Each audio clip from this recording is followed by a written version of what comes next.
Good evening, folks, and welcome.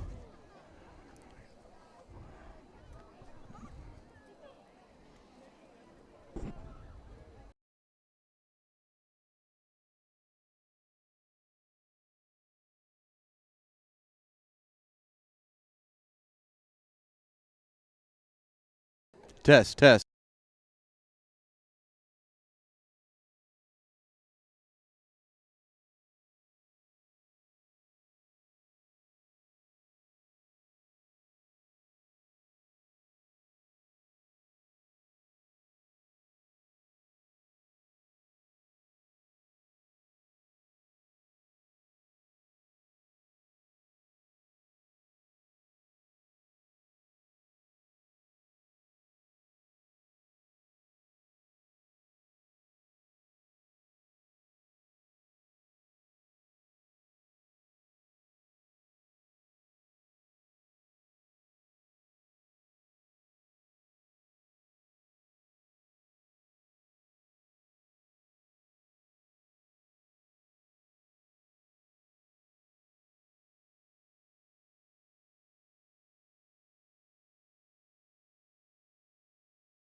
Good evening, folks, and welcome to Cecil, Alabama, home of the Macon East Academy Knights.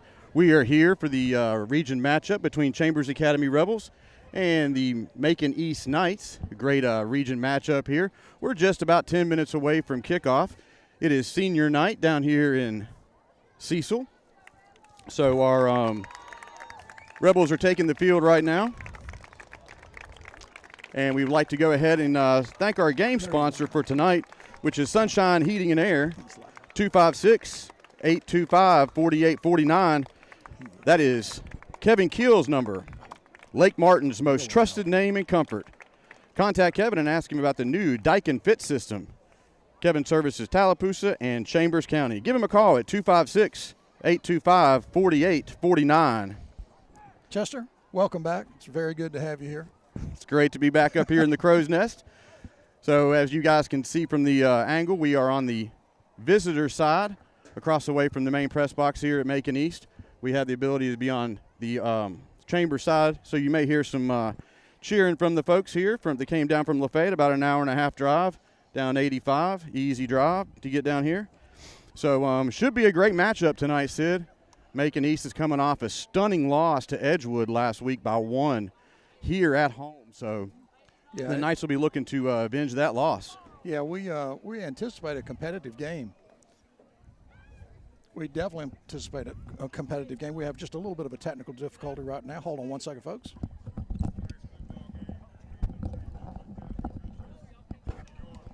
I think we're now we're back. We're doing well. Now we're back in motion with our new location. So, yeah, just getting some housekeeping things done here before we get ready for kickoff. So, yeah, as we were talking about the game last week between Edgewood and Macon East here, it was a stunning loss for the Knights. 35-34 loss at home, and, you know, some difficult circumstances at the end, too. Personal fouls backed them up really out of range for the extra point. So it was just a really, as you say, stunning loss, and these guys now are 1-1 in the region. That's right. So as we look toward midfield, we'll have our captains come out on the field for the Rebels as well as the Knights. For the Rebels, we have number 76, that's Dylan Williams. Number 75, Grayson Bonner. Number 65, Jake Owens. And number 50, Levi Waldrop. We do not have a lineup for the Knights. We did not get one from their coaching staff, so we're going to do our best to call the numbers and names as we know them from the information we received before game. So two athletes that for the Knights that do stand out are the quarterback, Deontay Powell. He's already has close to 1,000 yards this year. He's averaging about 140 yards a game. He's already has 13 TDs on the year and only 2 interceptions. So the Knights base a lot of their offense around Powell as well as their stunning running back, Gabe Spencer. He is over 1,200 yards for the year. He's averaging almost 174 yards a game, 13 TDs as well. And he averages 8 yards a carry.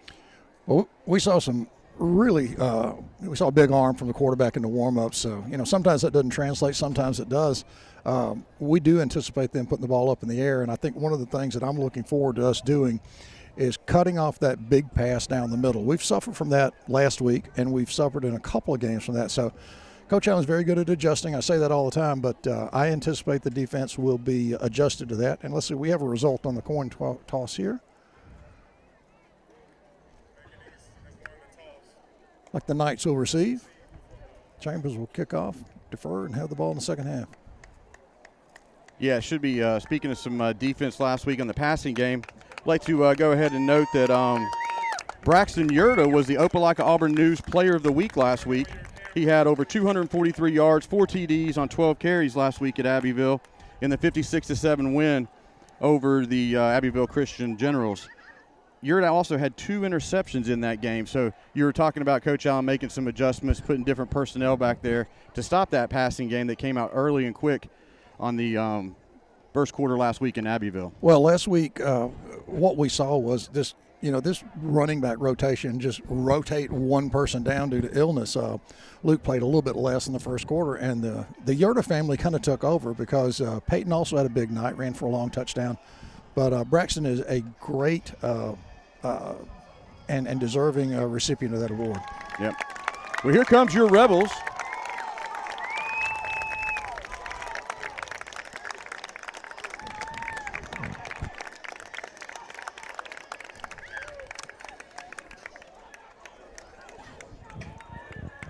And the Knights are about ready to take the field here on senior night in Cecil, Alabama. I believe we heard this is their last home game of the season. And as we look forward to the Rebel schedule for the rest of the season, next week we'll be at home against Hooper. That's a region game. And then the final game of the regular season, we will go all the way down to Glenwood and Phoenix City for the last game of the season, a non-region game. So as we look through, we got 2 more games left in the regular season. This game is pivotal for the region to control, control the region. If the Rebels win tonight, they'll be in sole possession of first place. So we're looking for a quick win here, and we can get on back the road and make sure we got this region wrapped up and get ready for Hooper and Glenwood to finish up the regular season. Look forward to playoffs.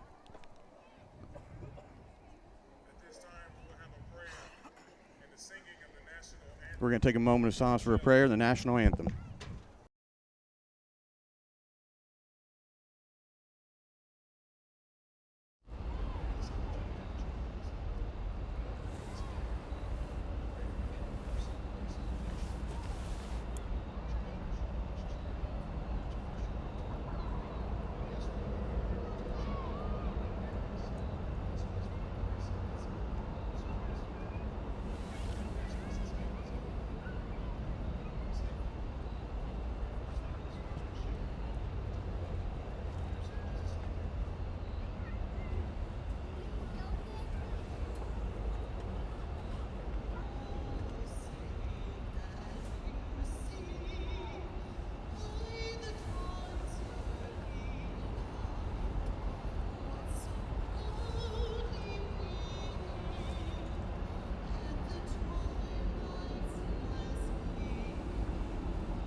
Chester, just to finish up on that thought, you're talking about the region play. You know, Chambers comes in here on a nice long winning streak and 2-0 in the region. So tonight is a real big step for us to secure this region and get home field advantage in the playoffs. So a big night for us. Certainly don't want this to be a trap game. I want everybody to come out and play up to their full potential and take care of business early here at Macon. Well, it should be an exciting game, folks. We're about a minute away from kickoff here. As both teams takes the field, Macon will be the Rebels will be kicking off to Macon. We will get to take a look at their offense with Powell and Spencer, who lead that night offense. Like Noah Hand is out on the field for kickoff duties for the Rebels.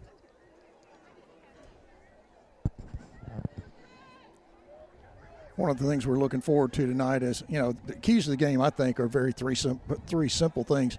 It's the line play on offense and defense. I think it's the continued errorless quarterback play. That's something that we've been really blessed with this year.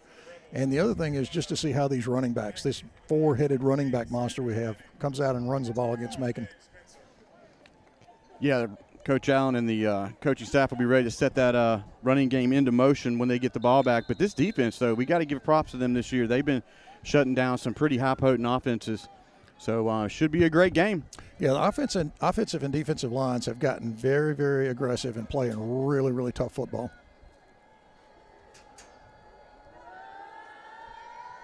And we are underway here in Great Cecil, kick. Alabama. Kick's taken at about the 5-yard line by the Knights. Working toward the middle of the field and good tackle. Hit it about the 20, and the return man lunges forward to about the 23, where the Knights will start their first offensive series. Luke Tarver in that made a good cut, kept his angle on that return, got to the running back's feet, took him down. The ball now out at about the 24. Is that where we are? Yeah, about 24. See if they come out throwing and putting the ball on the ground here and trying to establish one of the other offensive schemes.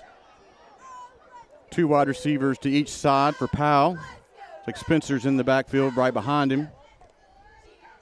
Quick handoff right up the middle, met quickly by that defensive line. Pickup of about 2 will bring up 2nd down and 8 for the Knights. Excellent line play. Had Buster Coker hitting in there very quickly. Kyle Hand came up, so Luke moving in. It's really a lot of guys around the ball, but Macon's back up quickly. Yeah, the Knights have a quick tempo offense. They're going to play each quick snap very quickly. They're not going to run much off the play clock.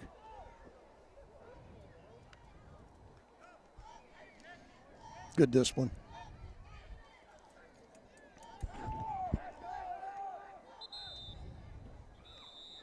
Flag on the play. They're going to have a false start, I believe. Yeah, false start on the Knights. It's going to push them back 5. Interesting to see them come out and start the game with a little bit of a rhythm, you know, trying to challenge us. They've snapped it on first count and then come back and do a little delay. So good discipline by the Chambers defense to stay onside. And now it's 2nd and 13. The Knights are known for big plays, some massive runs and passes they've had throughout the season. Powell drops back. He's going to tuck this one down. It's a design quarterback run. He's met quickly by 3 Rebels. He got nothing. They're going to give him about to about the 22-yard line. It's still going to be 3rd and long, 3rd and behind the chains, 3rd and 11 it looks like. Well, you know, it is early, but I did mention in our kind of kickoff here, this line, this defensive line, and this entire defense has been playing incredibly aggressive football. So a lot of guys getting to the quarterback there and a lot of guys putting hits on the quarterback. So I'd like to see us get that same kind of tempo and that same kind of attitude for the remainder of this game.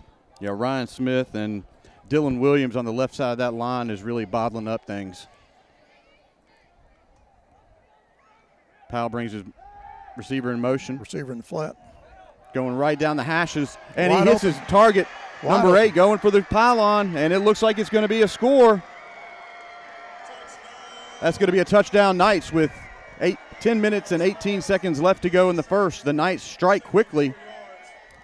This is the same pass that we've been burned on last week in 2 different plays, and Macon just comes out and take advantage of a receiver running down the middle of the field uncovered. Good momentum start for the Macon Academy Knights tonight. Yeah, Powell did a good job to look off that receiver at the beginning and then came right back to him in his progression. I really thought he was going to throw the ball here in the flat. He had a receiver fairly well open.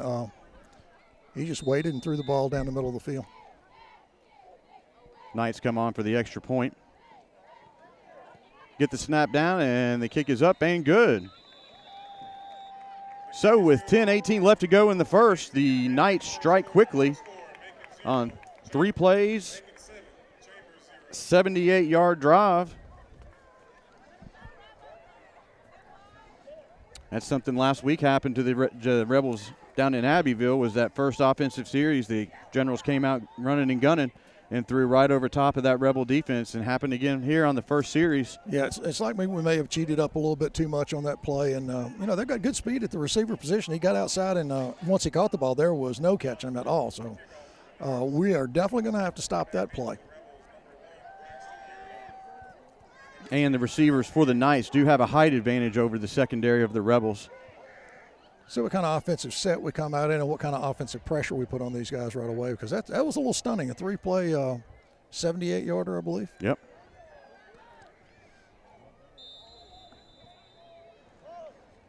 Braxton Yerda, and hand her back deep for the Rebels. Good kick. Yerda's going to take this one at about the 6.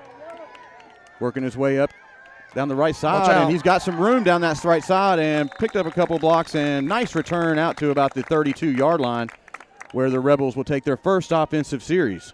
Good run by Yerda. Took the ball, looked up in the middle, nothing there. He just cut it back outside and picked up another 10 yards after making his cut. So he continues to run the ball really hard. Very powerful runner. And the offense is led tonight out there again by number 11, junior. Excuse me, that's Cole Baker. He's a junior. Baker has done a good job so far this year managing the offense for the Rebels. Quick handoff to Yerda off the left side, looking for some blocks. Cuts back right in the middle. Nice cut. And he is plowing forward down to about the 49-yard line. First down for the Rebels. Nice run on first down by Yerda. Yerda just picking up where he left off last week. He was reading blocks on the outside, making great cuts. And if you saw that little stutter step and hesitation there, he just let the defense cruise right on by, and he cut it back up and picked up 10 yards. So Chambers comes out running the ball pretty hard here.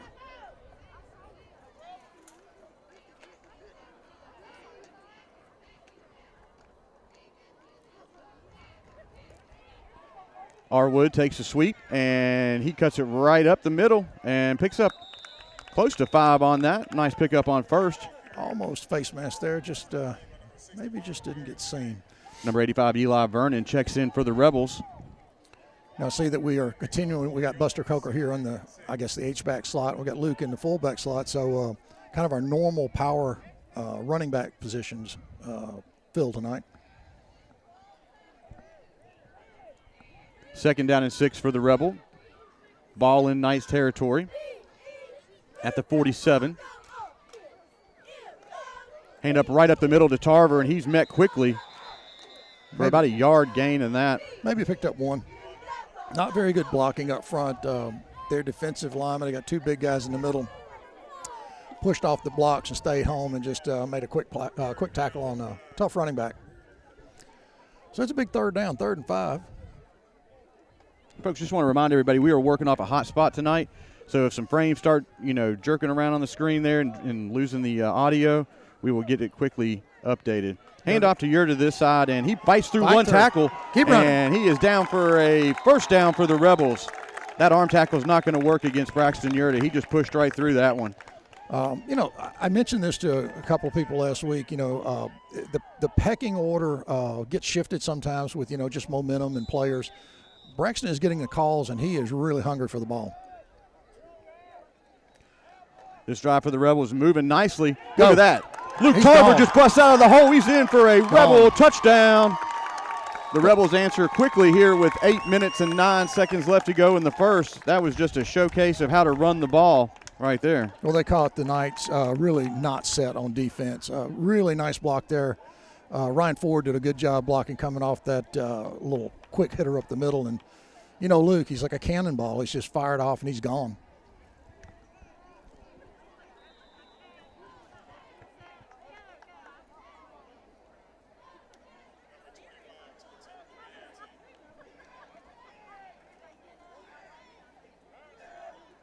Looks like Chambers will kick.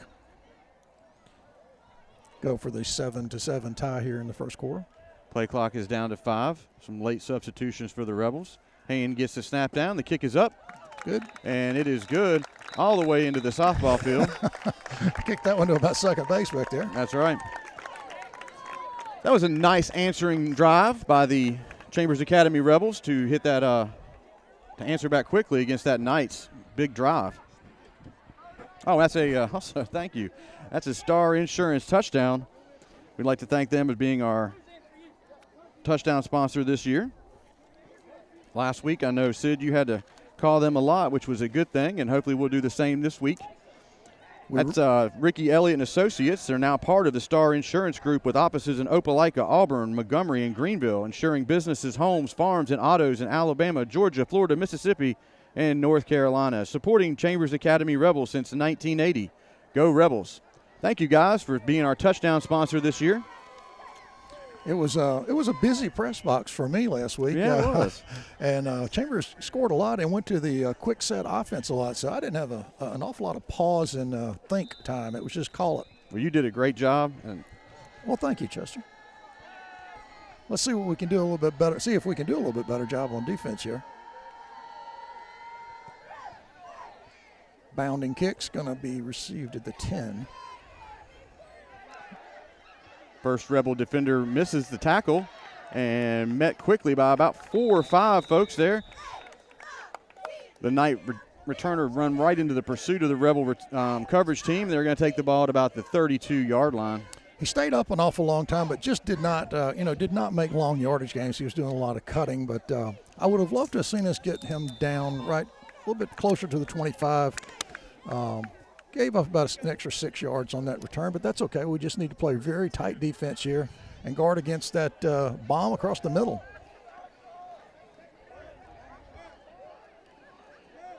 Powell and Spencer in the backfield for the Knights. Trips to the right side. Throw short. Almost picked off. Almost picked off twice. Yep. That was number 76, Dylan Williams, in there. He jumped that route and about took that one to the house for a pick 6. Well, I was just about to talk about the fact that we still have Buster here on this near side, and he's played really well at that corner. Aiden is back in the corner position. We got Hand in the center of field. We got Ford and Luke Tarver in the linebacker spot. So let's see if we can maintain this press coverage here. 2 wide receivers to each side for Powell. Spencer to his high snap, hands off to he's going to keep this one. And he's going to find some running room down the right side, and he's got plenty of green ahead of him. Got two Rebels to beat, and Luke Tarver pushes him out at about the 21-yard line. Big pickup. It was a totally busted play from the snap on, and the quarterback just showed really great athletic ability. Got the ball to the outside and just really blazing speed going down the sideline. Luke made a good play to chase him down. If you look back at some of the stats of the Knights, you can see that this is a big play offense they do have. When they roll off some plays, they are huge. That was about a 60-yard run on a busted play? Yeah, that's about right. 50-yard run. But it just showed great speed and great athletic ability. I thought he was going to hand the ball off, but he pulled it back and just turned and ran. Yep. Same formation. Play is blown dead here. Wow. We're going to have a false start on the Knights. It appears that the running back is getting about a half-step jump a little too early. It's almost like a rolling start, and he's done that on a couple of plays, but the official was pegged at this time. As you can see, his quarterback has a great arm. He really throws the ball hard. That's about a 30-yard out for about a 7-yard pattern. I could throw that pass about 5 yards, and he's throwing 30, so he's got a great arm. He's just a little inaccurate, but we'll see how that pans out the rest of the night. This reminds me of the Abbeville formation. A running back standing beside the quarterback. He can shift left or right, and they just drop back and throw it or run the quarterback keeper. 2 wide receivers to each side for Powell. Spencer lined up directly behind him. Powell drops back, looking for his receiver, and it is a jump ball and busted up at about the 2-yard line. That was Braxton Yerda on the coverage. I thought Braxton had jumped just a tad early there, but it worked out okay. It bounced off the receiver's hands. He had good coverage. He just looked like he made a move to the ball just a hair early. 2nd and 15. Incomplete pass stops the clock with 7 minutes and 30 seconds left to go in the first. Score is tied up 7-7. I think that's Drew Shepard moving in here on the defensive end side, on our side.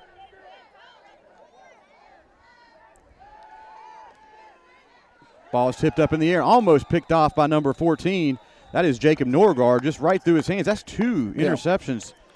He's throwing the ball so hard. If you saw that pass right there, that ball, the receiver really had no chance to catch it. The ball's just too hard for him to even squeeze it. So throwing some fastballs out there, that's for sure. It actually went through Norgaard pretty fast as well. So maybe a little nerves, just maybe he just throws a rocket. That might be the answer.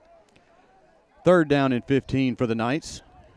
I know it's early, but this is a big play here, Chester. We want to stop this drive, get the ball back, maybe get another touchdown to kind of take a little bit more control of this game, because right now, advantage Macon. They're going to have to get to the 12-yard line for a first down. Powell's going to keep this one, roll out. Almost got in the backfield by Ryan Smith. Come up. And Dylan Williams is on the hunt as well, and he is pushed out of bounds. Oh, coach took a hit. And he just took a woo. Ooh. That was Luke Tarver running into a coach over there. Big hit. Looks like everybody's okay.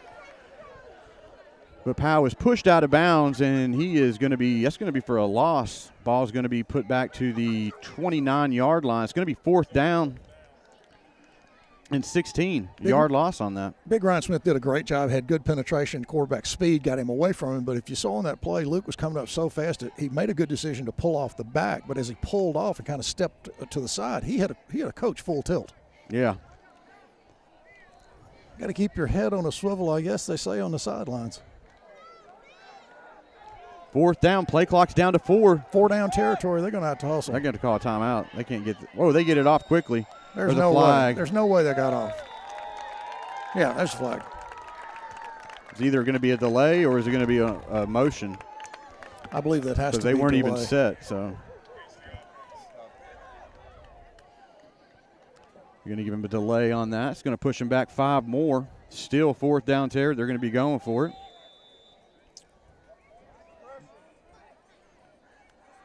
Ball's on 34, I believe. 34. Going to have to get down inside the 15. 4th and 21 is the scoreboard. I believe that's accurate.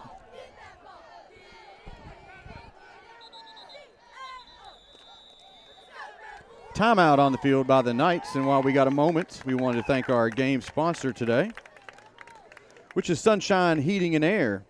Contact Kevin Keel and they are Lake Martin's most trusted name in comfort. Ask Kevin about the Daikin Fit System. Sunshine Heating and Air services Tallapoosa and Chambers County. Give Kevin a call at 256-825-4849 for all of your heating and air needs. And we also like to remind folks that there will be a pumpkin run out at the Oaks tomorrow, and Gimme Some Sugar will be there. And they will be setting up at the Oaks tomorrow for the Pumpkin Run Festival. The shop downtown in Lafayette will be closed, so be sure to go see them out on the Oaks at Highway 50 West. And they'll have hot specialties, hot special lattes, iced coffees, their famous waffled muffins, and plus never seen before new arrivals from the boutique side. So it should be a great time out there at the Oaks for the Pumpkin Run Festival. A lot of things going on in Lafayette this time of year.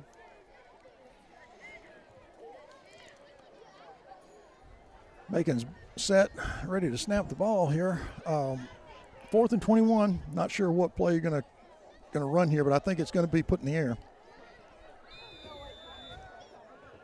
2 wide outs to each side for Powell. He drops straight back, looks to his right first, Pressure, getting a lot of heat coming off the edge. Norgaard got him. Trips him up at the 37-yard line. The ball will go over on downs to the Rebels. Great defensive pursuit. Well, if you look at that play, Norgaard made a great play. He put a lot of pressure on, but when the quarterback came up the line, we had Drew Shepard there. We had Austin Brooks there. Dylan Williams was there. It was a crowd of Rebels ready to make the play, but Norgaard did a really nice job of getting to the quarterback's feet and knocking him down. He's a very athletic quarterback. There's no doubt about that, with great speed and a great arm. So this will be the Rebels' second offensive series of the game.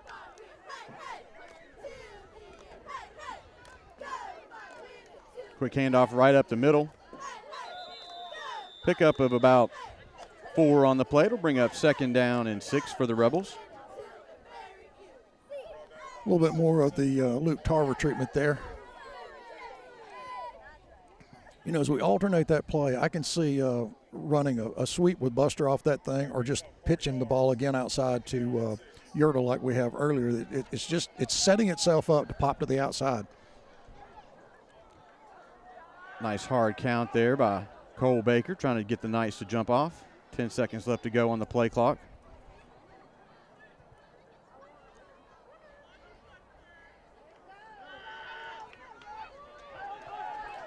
And there's a sweep.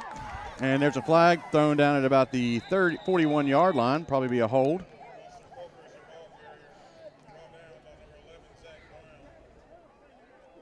You know, you just had that feeling the way this offense is cracking the ball up the middle that sweep would work as they brought it out to Buster or the pitch to Yerda. But we have another holding call. We had multiple holding calls last week that brought back a lot of runs, so we've got to clean that up as well. That's one of the things that has plagued the Rebels the whole season, has been that holding call. Well, it's cost us an awful lot of yardage because it typically comes on really big runs. That's a killer. 2nd and 15. The good thing about this offense, they can pick up big chunks of yards very quickly. So play clock's down to 10. Baker needs to get this one off quickly. Yerda's going to take this one off the right side, and he found a little hole over there, but it closed quickly, and he is wrapped up at the 35. It's going to bring up 3rd and long for the Rebels. Yerda coming off with a little limp, which is not exactly a great sign.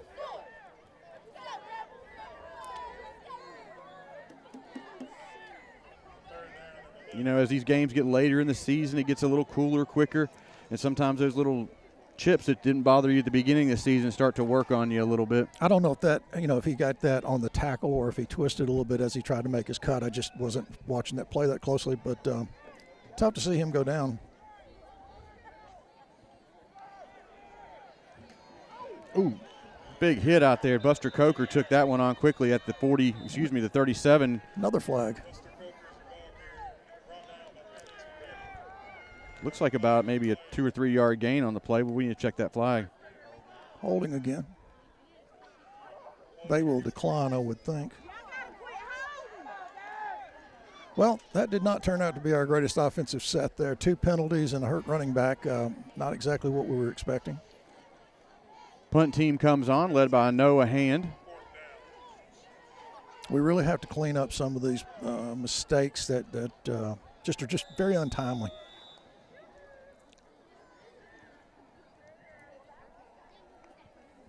The return man for the Knights has his heels on about the 30-yard line. Ooh, Hands took that one right off the side of his foot, and it's going to pretty much die at about the 49-yard line of the Knights. Kind of went off the side of his foot. About a 20-yard punt, looks like. Maybe 15-yard. Very, very rough start so far, just as far as execution and decision-making for the Rebels tonight. You know, you don't want to get on the road and run into a trap game. You know, we're 4:45 left in the first quarter, so we have time to straighten this stuff out, but we need to stop making mistakes. Powell brings that offense out for the Knights. Got 2 wide receivers each side. Spencer to his left. He's going to tuck this one. He's going to keep it and not get much on that. Let me give him about 2 yards on that. It's going to bring up 2nd down and 8. Going to spot the ball on the Rebel side of the 50. Brooks, Williamson, and Dylan Williams and Ryan Smith all, you know, made contact with the runner. It was a good fake. I thought the ball was coming our side to the running back, but the quarterback just kept it and turned up. I think he picked up 2. They're going to call it 2nd and 7 from the press box over there. We'll go with that. Haven't seen much from Spencer. It's been all a Powell show. Powell drops back, straight back, and getting flushed out of the pocket. He rolls out to his right and finds his intended receiver, number 6, down at the 40, and he slices through that Rebel secondary down to about the 36-yard line. About 3 and 4 missed tackles out there. One of the things that I'm seeing our guys do is that our guys are wanting to deliver a big pop, and this is just not the place to do this. It's time to wrap people up and put them on the ground. We don't need highlight hits. We need people on the ground. So we really have to play a little bit better defense here. Macon Academy's got a great offense. Trips to the near side for Powell. Spencer off to his right.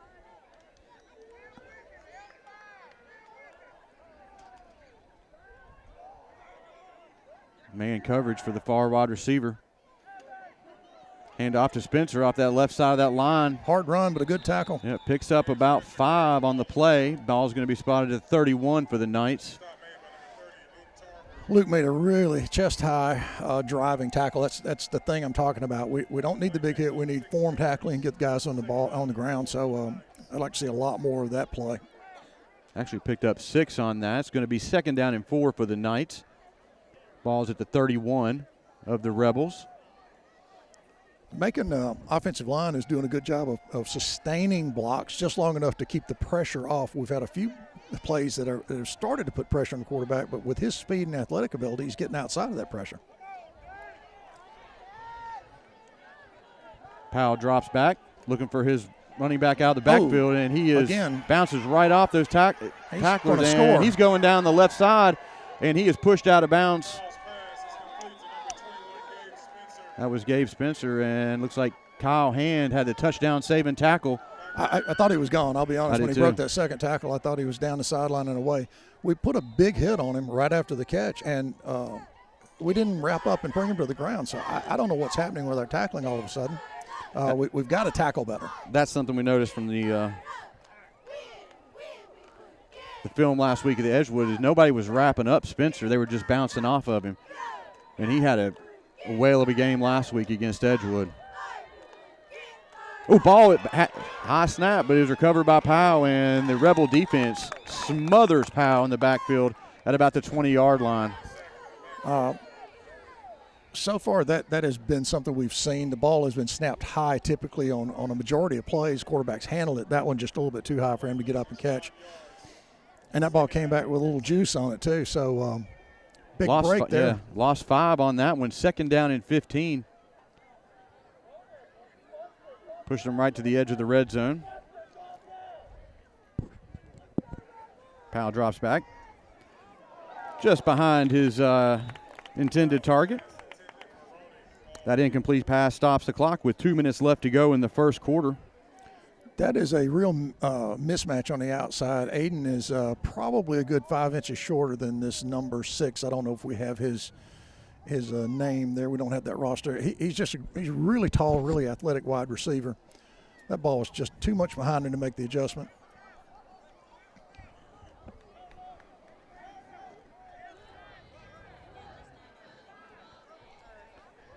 The Knights have lived in Rebel territory the entire first quarter. Rebel defense is looking to keep him out of the end zone once again. Blitz off the corner. And just throws it up. You got to make a tackle now. And the Rebels defense wraps him up at about the 10-yard line.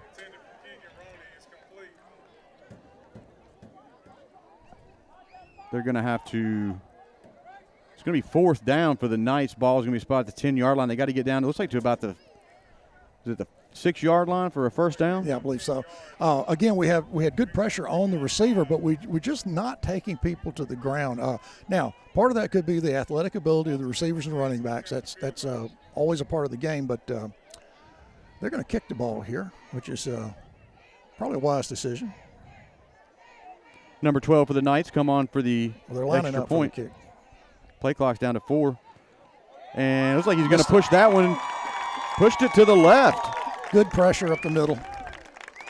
Good pressure up the middle and off the wing, and he just rushed it a little bit. Good kick. Yeah, the Rebel defense bent but did not break. So with 1:15 left to go in the first quarter, scores tied up 7-7.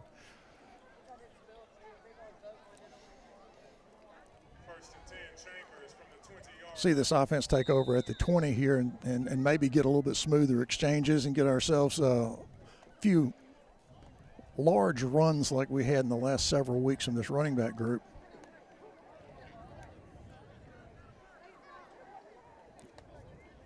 Look at that Knight defense. Everybody's within 5 yards of the line. Big pitch out there to Luke Tarver trying to find the edge.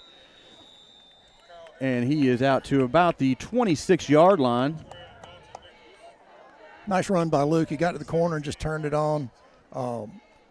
good pursuit. I mean, the initial contact came in the linebacker row, so the defensive line did not stop him.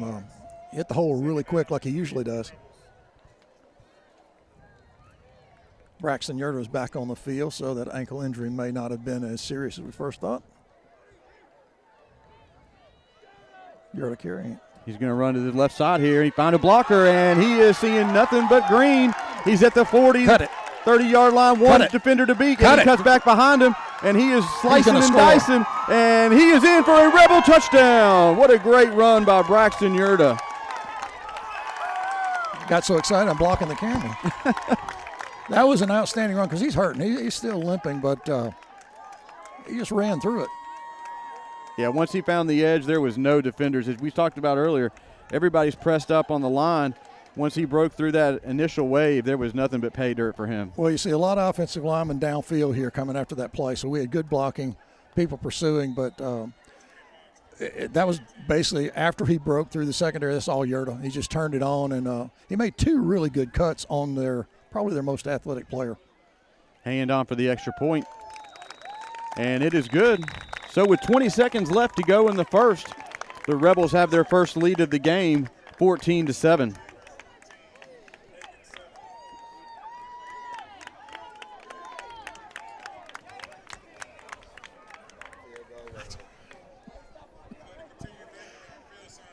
Now that's more like it. That's a little bit better offensive flow that we want to see. And that got the Rebel faithful over here. Pretty good crowd came down from Lafayette, lined up and down the side of the fence here. The Rebels always travel well when they go out of town. Tonight's no different. And we should note that there's a number change for Noah Hand. No longer 86. He's wearing number 25 tonight. Yep. And we'd also like to thank our touchdown sponsor. That is Star Insurance Group. We look forward to calling them some more this evening.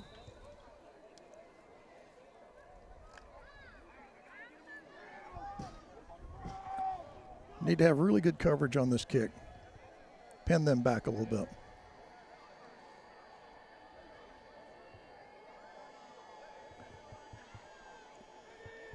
The Knights return men are about the 11-yard line.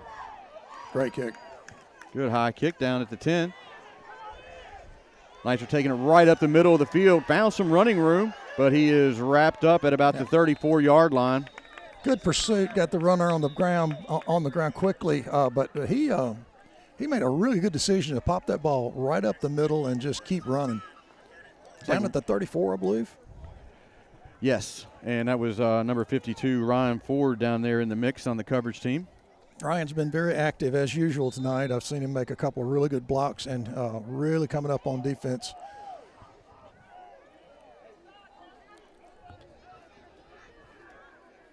See if this Rebel defense can tighten up here and shut down this potent Knight offense. Run up the middle. Ryan Smith took care of that. Yep. Design quarterback run. Dylan Williams came in there to finish him off. Should be the last play of the quarter. Helmet popped off of quarterback. So after one quarter of play, your Chambers Academy Rebels are up 14-7 against the Macon East Knights down here in Cecil, Alabama.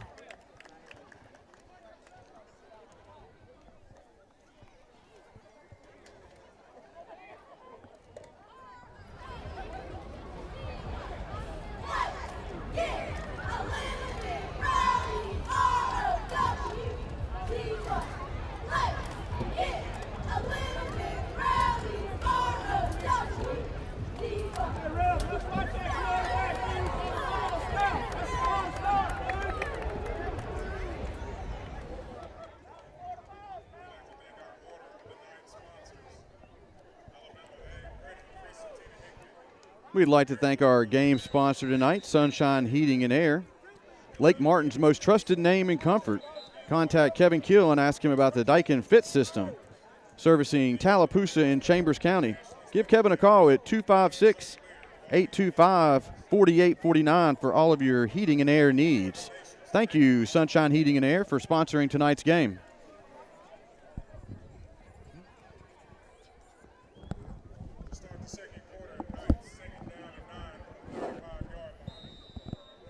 We appreciate all our game sponsors.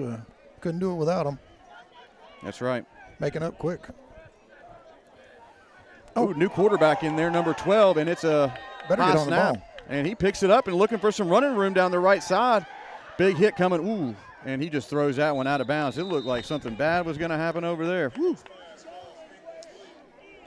And I'm assuming there's no grounding because he's outside the pocket. Is that the typical call on that play? Yeah.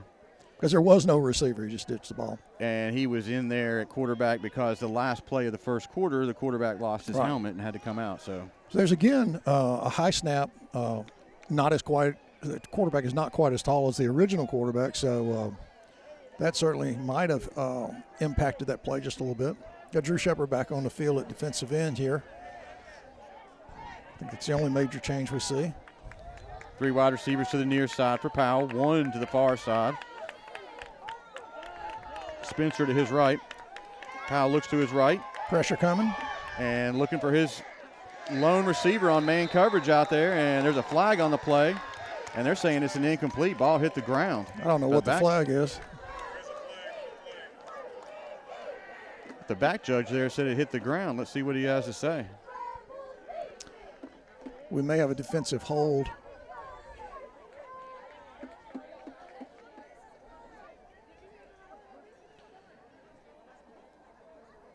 Official down at about the 40s waving this off. Pass interference on us. I don't know how that can be, but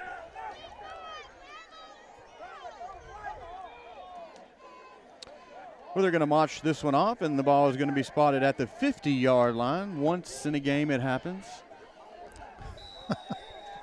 Is that that's the 50-yard line once a game rule, right? That's right. It's got to happen at least once. I hope that that kind of call happens only once this game too. Spencer right behind Powell. Hand off to the right side. Met quickly by the Rebel defensive line, and we got a flag on the play here. Kyle Hand came up quick, slowed the runner down, and multiple defensive players. I see Ryan Ford getting off the bottom of the pile there. And Drew Shepard was involved in that as well. So Drew put some pressure on the quarterback in the earlier play. It's good to see him getting some playing time. Some of our JV guys getting some action there. I tell you, this Macon team has come out and played aggressive and played really tough football so far. Holding call on the Knights is going to push the ball back to the 41. They're going to have to get to the 40 of the Rebels for a first down. So let's call it 1st and 19 for the Knights.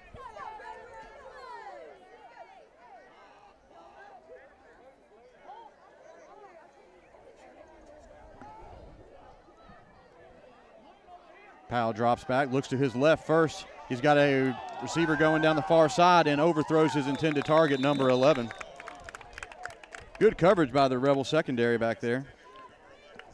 Had double coverage coming over on the side here. They had 4 in the pattern, actually, 2 and 2 on either side, and Rebels did a good job of handling that. Powell had one receiver right down here in the flash just standing pretty much wide open, but he decided to go down. That's right. He had those 2 guys out, one short and one just went to the flag, and he just overthrew him. It's just a simple play. These guys have really come out and played aggressive, and I'll tell you, this game would not be the same without our mistakes. That's something that we've got to really realize. We're letting people stay in early parts of the game with mistakes. 2 wide receivers each side for Powell. Ooh, another bad snap, and ball's on the ground. That ball's ours. It looks like the Rebels came up with it. That's ours, yep. Who's that, number 55? 76 has the ball. Looks like Drew Shepard was in there on that one as well. Okay. Don't know who came up with it, but the Rebels got the ball at the Knight 36-yard line. Another high step, mishandled, and that pressure was coming up the middle. I don't know if there's a stunt going on, but we had 2 guys in the backfield just as soon as the ball was snapped almost. 85, Eli Vernon checks in for the Rebels.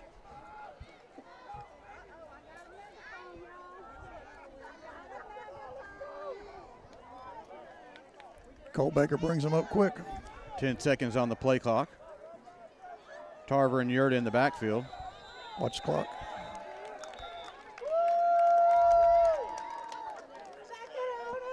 going to be offside on the Knights. Called him, I guess, for contact. I couldn't, from my angle, I couldn't see if he made penetration or not. That's an easy 5.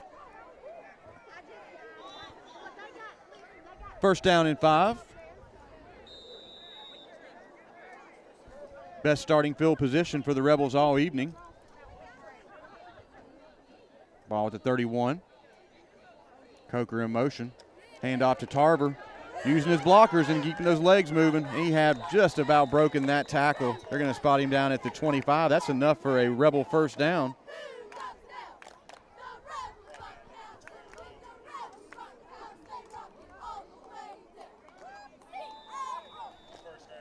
Big Levi Waldrop putting the guy on the ground there. Really another pancake block with him.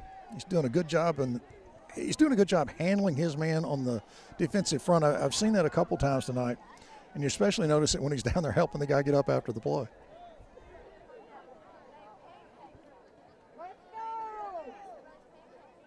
Arwood is the lone wide receiver to the far side. Clock at 5. Tarver directly behind. Takes the pitch. Got 2 blockers out in front of him. Baker's going downfield, laying some blocks as well, and Tarver is wrapped up at about the 11-yard line. Pick up for a first down. Powell made a really great play, fought off a block from Norgaard over there. It's just, yeah, it's a tough block to make when you got 5 yards between you. You got to pick which side the guy's going to try to ditch you on your block. He shielded him pretty well, but he made the right guess and got his hands on our running back. So he probably saved a touchdown with that good stop. Another trip into the red zone for the Rebels. Ball spotted at the 11-yard line. The Rebels can get a first down at the 1. Play clock is down to 6. Hand off to Yerda to the right side, and he's getting for another Rebel touchdown. That is 2 for Yerda tonight. Yerda's turned into a touchdown machine the last 2 games. That's right, and that's a Star Insurance Group touchdown. Ricky Elliott and Associates Insurance is now a part of the Star Insurance Group with offices in Opelika, Auburn, Montgomery, Greenville, insuring businesses, homes, farms, and autos in Alabama, Georgia, Florida, Mississippi, North Carolina, supporting Rebels, Chambers Academy Rebels since 1980. And Hand gets the extra point up, and it is good. Really? So off that turnover, the Rebels drive about 36 yards and put another touchdown on the board here in the second quarter. Brings your score, the Rebels 21, Macon East 7. Really crisp execution, Chester. We've grown accustomed to that. And I just want to say this.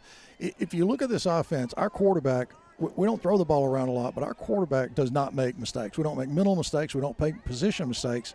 And I think that's really a key for these running backs, gashing these guys for yards. I mean, the plays are crisp. They run really well. Everybody's in the right position. I think a lot of that is good quarterback play. So I really congratulate Cole on that. He's doing a good job of leading this offense. Yeah, he is. You just watch him grow and mature throughout the year. It's great to see. He certainly is a different player than the opening week and the second week of the season. Just got much more confidence and just much more calm kind of leadership about him. But I think the whole offense does as well. The offense seems to have settled down and really kind of gotten their rhythm. Yeah, the overall chemistry of the team is coming together. They're starting to gel at the right time of the season.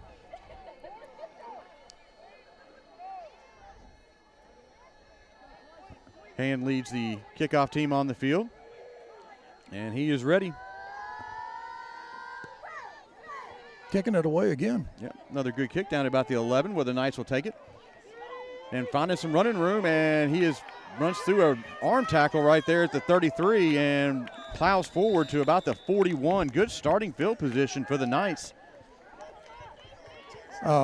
Drew had a bead on him, and he just ran around. He just ran to the side and made it through that tackle. 2 guys got a hold of him, and we had another guy come up. I think Aiden came up and hit him and knocked him down. They run hard. I mean, there's nothing about these guys that isn't just hard runs every time they touch the ball. And they have quick strike ability with this quarterback's arm, so we can't relax here. It's great to be ahead by 2 touchdowns, but they can strike very, very quickly. Trips to the far side for Powell. Spencer directly behind him. Going to take this off the right side, and he is pushed back into the pursuit quickly. That was Buster Coker coming in to disrupt that. Pushed him right back into that big defensive line of the Rebels. Pickup of about 2 on the play. Buster forced him really to make an adjustment because he came off that wing, wide open. It was almost like a blitz. I don't know if he read it and just came up or if it was a design pressure. But he forced him back into the defensive line, and he had no chance. They're going to give him 3 on that. 2nd down and 7 for the Knights.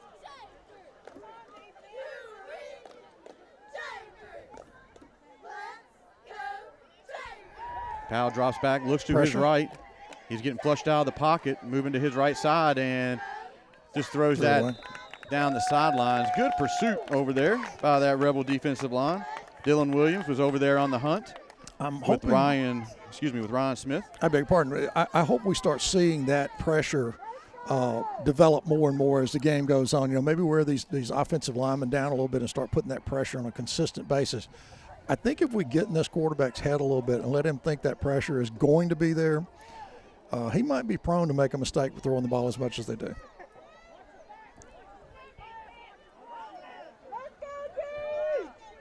One wide receiver to the near side. Powell's rolling to his right and hits his good tackle. Yeah, good tackle right there. That was Luke Tarver. And they're going to give him a taunting penalty over there for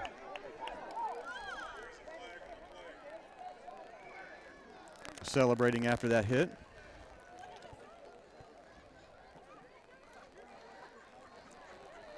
That's the way you draw the tackle up for sure. You just square yourself up. You drive the running back to the ground. But I did not see anything extracurricular there.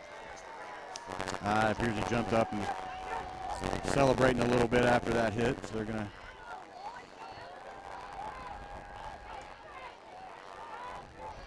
call it unsportsmanlike on that. Okay.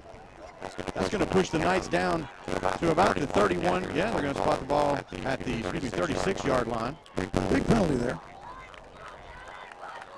You don't want to give these guys any openings. I mean, they do have offensive firepower. Let's keep them bottled up. Great field position.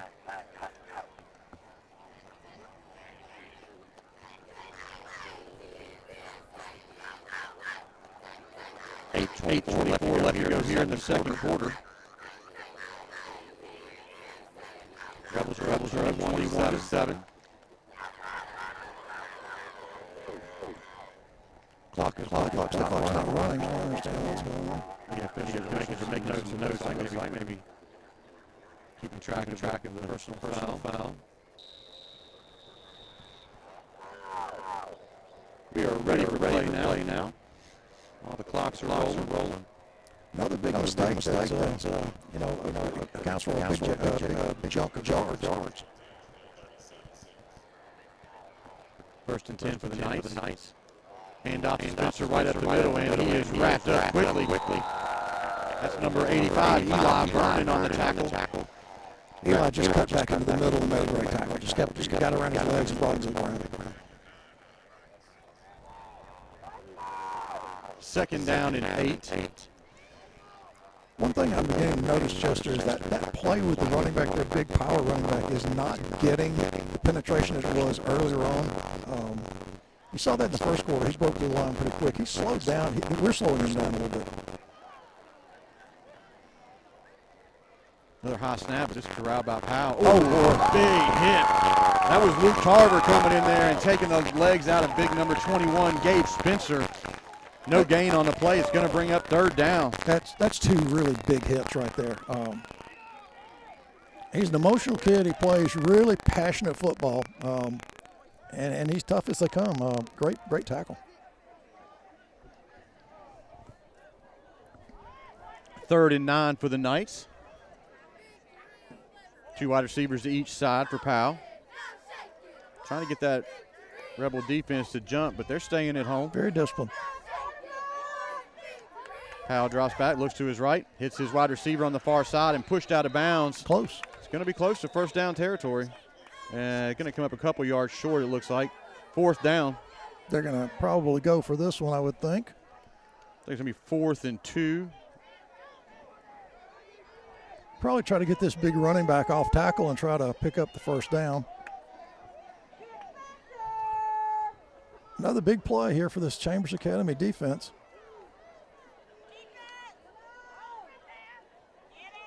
Another high snap, but corralled by Powell, and he is met quickly at the line, and he no did way. not get it. That ball was going to go over on down. Ryan Smith just shut that one down from the beginning. There was no chance for the quarterback to move. So with 6:39 left to go in the second quarter, the Rebels take over on downs. We are seeing the. They're going to maybe. Officials are going to look at this and measure it. I can't imagine that.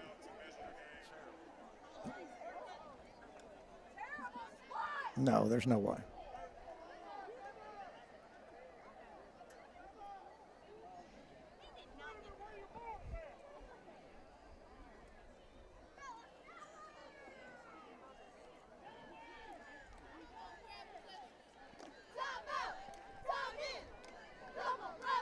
They're going to bring the chains out here to see where the ball stands at. That is a favorable spot right there.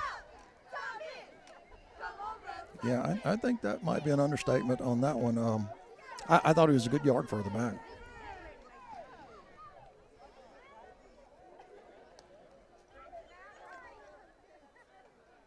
No correction. They're going to give it to him. First down. Wow.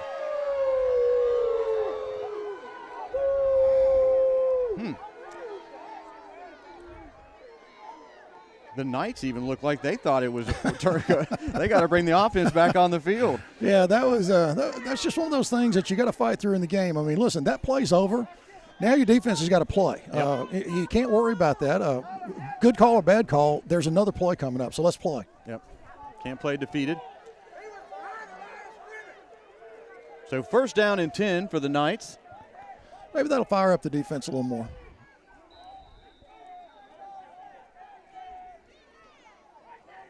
Quarterback drops back, looks to his right, and he's going down that right side. And there's a flag on the play, and looks like it's going to be a touchdown for the Knights. And there are flags all over the place back here. Ryan Smith picked up the late hit on the quarterback, which I really wasn't sure it was late, but he's apparently saying something to the official, so that might have been the key. You just don't want our guys to lose their composure. This one you got to bear down and keep your discipline. That was a 26-yard touchdown pass down the right side, but we got to check all of these flags out here on the field. Well, we just want to make sure we don't lose a player.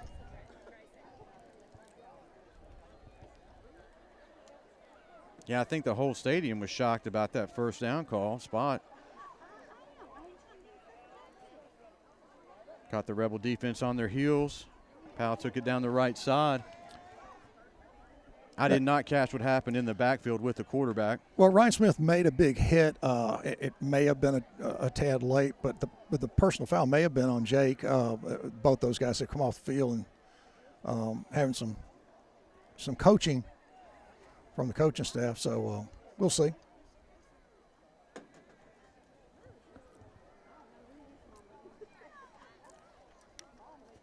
One thing we do know, it's 21-13. I believe. I mean, it was called a touchdown in the end zone. Yeah. Was that not correct? I wonder why the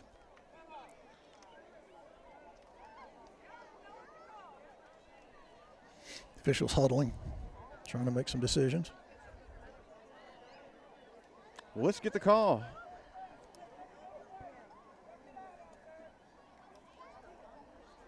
Personal foul, roughing the passer on the Rebels. Touchdown.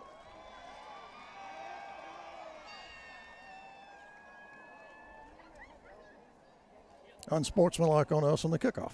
So they're going to tack all that on to the kickoff. So they'll be kicking off from somewhere about the R45. So again, that's just a matter of keeping your discipline. Go for the kick here.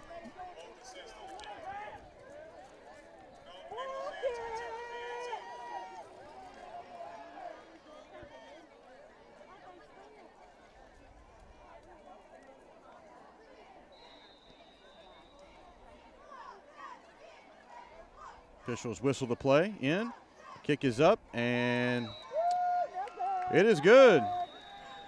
So with 6:26 left to go here in the second quarter, the Knights strike and bring the score 14-21. Chambers Academy Rebels are up.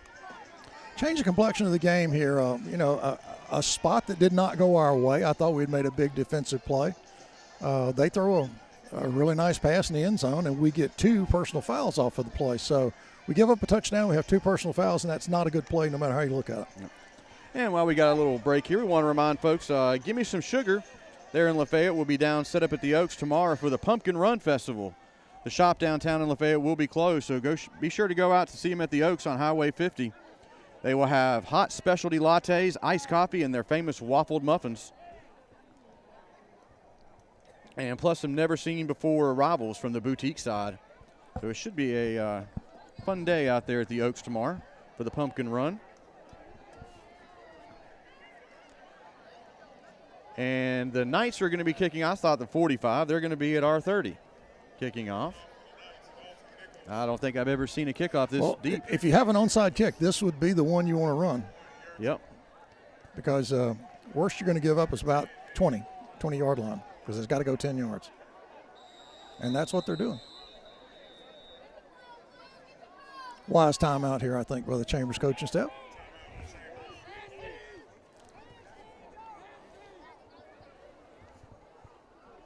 And while we got a break, we want to give a shout out to our game sponsor, Sunshine Heating and Air. 256-825-4849. That's the number to contact Kevin Keel and get a quote on the new Daikin Fit system.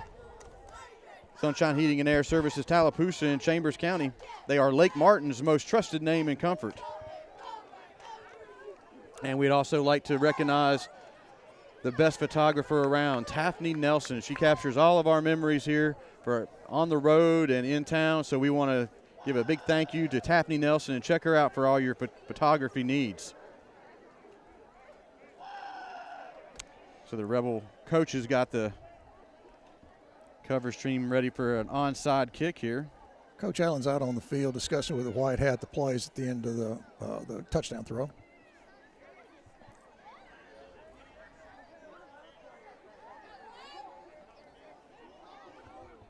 That's a very deep kickoff.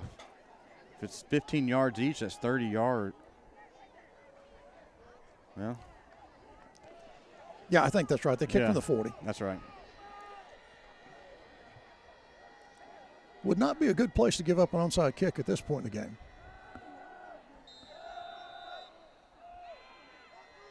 Ball's got to go 10 yards and touchdown. Woo! Mike, nope. He just can't make it. His ankle's bothering him. That is Yerda going down the far sideline. He ran as hard as he could, got pushed out at about the 43-yard line where the Rebels will take over. Well, I was a little quick on the call there because that's not the Yerda I'm used to. Do we have another flag?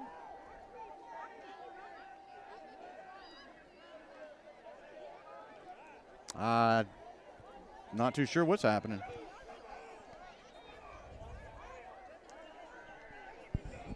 The officials huddle up on the far sideline again.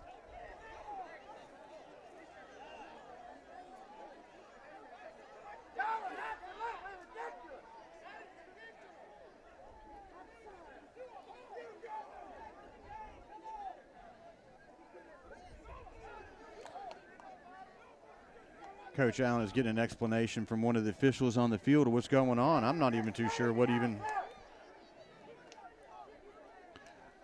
Could they have called him down with the receipt of the catch? He didn't go to a knee. He took off running with the ball bouncing.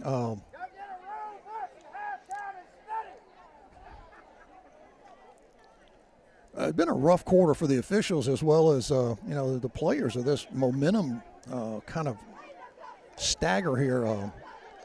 Certainly have no rhythm to this game after these long conferences and really difficult calls. Maybe you can't advance.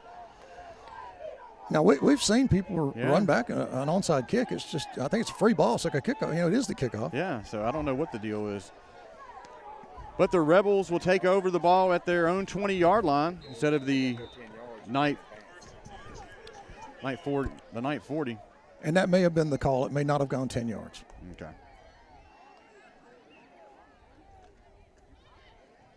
But Coker on the sweep, and it's going to be a horse collar tackle, and he busts through it. Nice block. That's a hard run right there. Yeah, that was a big block by Jacob Norgaard to help spring Buster. Waltrip out here, Arwood out here. I mean, that was just a tough run. He just didn't want to go down. Thanks to Mr. Howard for that suggestion that onside kick might not have gone 10 yards. Good call there, Mr. Howard. Yeah, you got to watch him. He's really smart, and he'll tell you stuff every once in a while. He had to do that with me all week last week, just so you know. I guess they're going to let that play stand, but. No flag? Yeah, no. Ball spotted at the 28-yard line. Second down and about 4. Hand off to Norgaard. He's got a blocker, and he's going down the right sideline. Turn it on. He's at the 30. He's gone. 20, 10. Touchdown, Rebels. Nice run by number 14, Jacob Norgaard. No flags. About a 72-yard run. You know, it's really nice to see Jacob get his hands on the ball and make a big play like that. He does a great job on defense. It's really nice to see him touch the ball and get some points on the board as well. And that's a Star Insurance Group touchdown.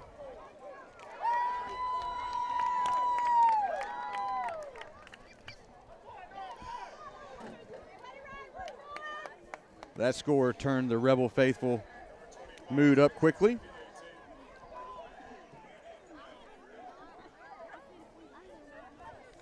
Well, he just took the ball on the pitch. There's a couple good blocks close in on the line, and he just turned upfield and outran everybody. He's got great speed. Hand comes on for the extra point. Snaps down, kick is up. That's in the trees. Yeah, almost went in the creek back there. So with 5:25 left to go here in the first half, the Rebels are up by 14 here at Macon East down here in Cecil, Alabama. Senior night for the Macon East Knights. Kind of a very choppy second quarter for both teams. Yeah, the penalties, the mistakes, and the conferences on them and the explanations it drags down the pace of the game and it kind of breaks the rhythm. But when you get a guy who gets out on the wing and runs 72 yards, that kind of changes that as well. It kind of puts the pace back on the field. Yep. Definitely gets that momentum back for the Rebels, what they had earlier before all those penalties. I hope our guys stay really fired up and really a little bit emotional, but just under real discipline and control on the field. We've got to just not have those personal foul mistakes. I don't think anybody's doing anything that's, hurtful. I don't think they're trying to hurt anybody. I think it's just something we've got to control our emotions on these big plays.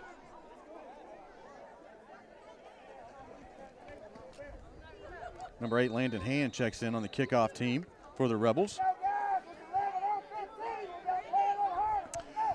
We really need to do a good job of stopping this ball coming up the middle. Yeah, the Knights have had great starting field position all night. Hand's been getting some deep kicks. And we still have 5 minutes left in this quarter. Very long quarter.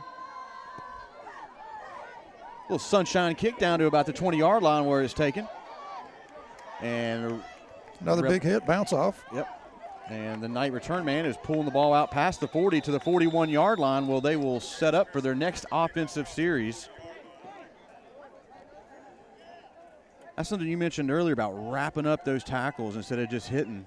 And that's something, if you watch some of the film from last week with Edgewood, the running backs and wide receivers could take a hit and bounce right off the defender and continue on. So that's something that the Rebels have got to tighten up here, especially going into the end of the second quarter and into the second half. Well, we've seen both ends of the spectrum. We've seen great form tackles, and then we've seen kind of blow-up tackles when you want to just blast the guy, knock him down. Sometimes running backs don't go down with that. With that low center of gravity, can take that hit. Pass right down the hash, and touchdown. The receiver takes it in for a touchdown. The Rebel defender was right in his face, but somehow came up with the ball. That was a great throw, great catch, nice pattern, and honestly, we had good coverage on it. Yep. Guy just made a good catch. It's about a 60-yard pass there for the Knights, touchdown. Quick strike answer for that last touchdown for the Rebels. Yeah, 20 seconds off the clock here. They basically took the ball about 60 yards. Yep. Number 12 comes on for the Knights for the extra point. Talk about a quick strike offense. Whew. Ball's on the ground. The kick is no good. Bad snap. Bad snap. Holder could not get his hands around it. 8-point lead. That's kind of a big deal. So 5:05 left to go here in the second quarter. Rebels are up 28-20. Big region matchup down here in Cecil.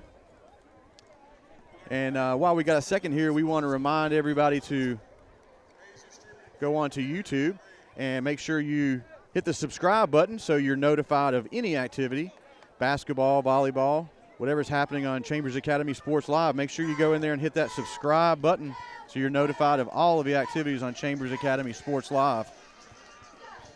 Well, another big pass. That one wasn't directly over the middle, kind of a little bit on the outside, kind of that corner or flag throw. But we just have to stop this. We cannot let people, as we get closer to, getting in the playoffs, we cannot have this kind of defensive lapse. Yeah, that's something that's plagued the Rebel defense all season, the big pass plays over the top. I thought we'd really broken that momentum lag there, but, boy, they came right back and scored in a hurry.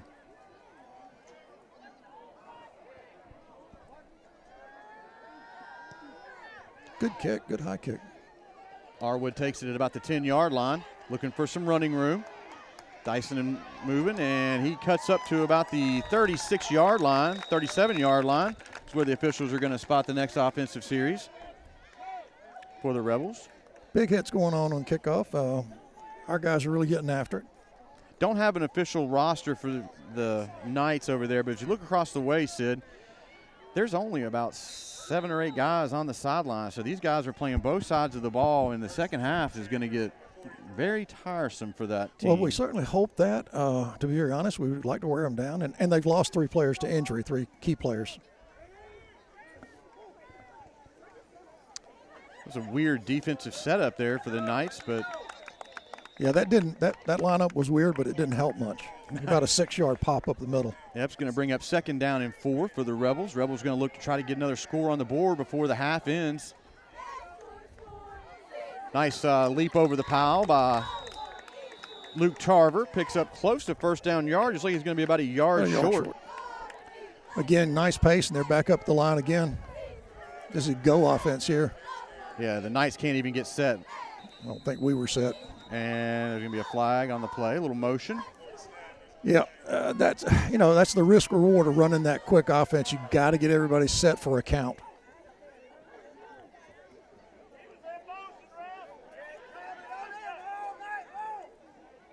It's going to push the Rebels back 5 yards. Ball's going to be spotted at the 41 of the Rebels. Yeah, penalties are momentum killers. It just takes you out of what your game plan was there. You're going to just run them. But now you have to take a longer huddle. Evan Arwood to the near side, lone wide receiver. Yerda and Tarver in the backfield. Pitch out to Luke on the right side, looking for some blockers.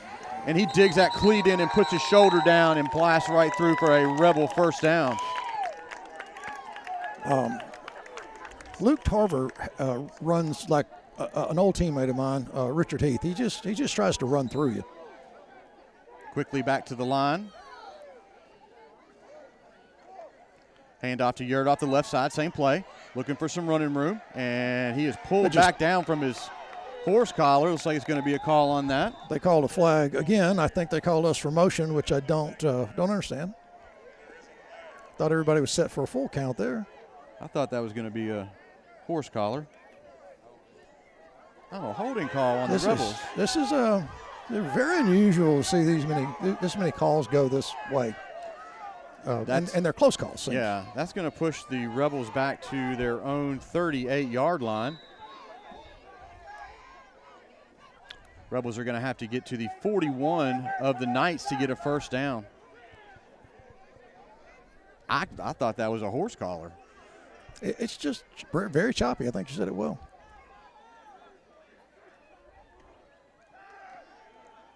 Great throw. Drops back, hits Yerda coming out of the backfield. He puts a stiff arm right in the defender's face. He steps out of bounds and then continues on with the tackle. That's a personal foul. Oh, wow. They're going to give Yerda all the way out to the 35-yard line. Big pickup on that play. Well, I thought he had stepped out of bounds. That's why I was talking about a personal foul, because he was tackled about 3 steps after I thought he'd gone out. But we'll take the first down. Yeah, we'll take it down there. Ball is in nice territory. Ball at the 36-yard line. Wow. Good pass by Baker. Calm.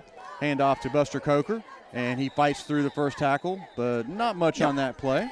Read well on the defensive corner. Had the cornerback come up, defensive end, stayed home, played the ball. Still positive yardage, 2nd down and 8. Maybe long 8. Hand off to Yerda on the right side. Watch Looking out. for some blockers, Watch and he's out. got that right side lane going. Gone. Touchdown, Rebels. You know what that is, Sid? Yes, I do. That's a Star Insurance Group touchdown.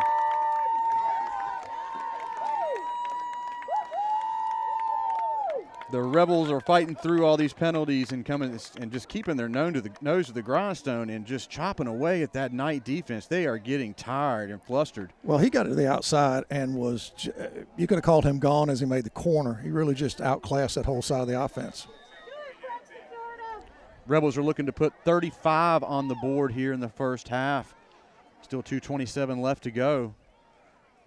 Great hands by Kyle Hand to get that ball that was around his backside put down for Noah Hand. Kyle has done a great job of handling those snaps, because we've had a couple that have been a little bit low and some to the side, and he seems to get them down. But what also, if you just think about that, Noah has a good sense of hesitation. He's obviously watching the placement of the ball before he makes his commitment step, and, that's just good football instinct. Yes, it is. And, hey, that's a Star Insurance Group touchdown. Reminders, they have offices in Opelika, Auburn, Montgomery, Greenville. They're insuring businesses, homes, farms, and autos in Alabama, Georgia, Florida, Mississippi, and North Carolina. Supporting Chambers Academy Rebels since 1980. Go Rebels. Thank you, Ricky Elliott and Star Insurance Group, for being our touchdown sponsor. We have a little bit of a track meet going on here, Chester. 35-20 here with 2:27 left to go in the second quarter. 55 This has been a points. long second quarter. Long, with again, like you say, 2:27 left.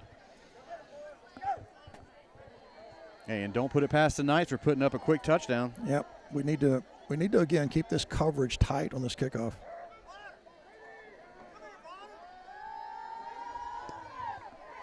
Decent kick by Hand down to about this 16-yard line. Don't let him get outside. And the coverage team is bottle him up he gets into Rebel territory at the 49-yard line. Good return by the Knights. That's Gabe Spencer. He had some high all-purpose yards last week. We're, I certainly don't criticize anything we do. We just have a small lineup on that kickoff. I wonder sometimes about the physical matchups sometimes on our small, and maybe it's just a speed thing. Maybe we just want to have people get downfield quick. We've seen guys run through a couple of tackles. Don't have the right people on the field. That usually drives coaches crazy. Yep. Timeout by the Rebels to get the right defensive set out there. So 2:16 left to go here in the second quarter. And Rebels are up 35-26. And while we got a timeout, we want to remind folks that Give Me Some Sugar and Coffee will be set up down at the Oaks tomorrow for the Pumpkin Run Festival. The shop downtown will be closed, so be sure to go out and see them at the Oaks on Highway 50 West. They'll have a hot specialty lattes, iced coffees, and their famous waffled muffins. And plus some never-seen-before new arrivals from the boutique side. The reason I say that about mistakes making coaches crazy is because I'm really familiar with that. I have bad memories of doing that a lot. Were you the one not out there when you should be? All sorts of things like that. But, our guys do a really good job. These guys have bounced back from some really difficult circumstances. They haven't let the momentum get away from them after that long bomb touchdown. So let's just see if they can play some good defense and get this quarter over.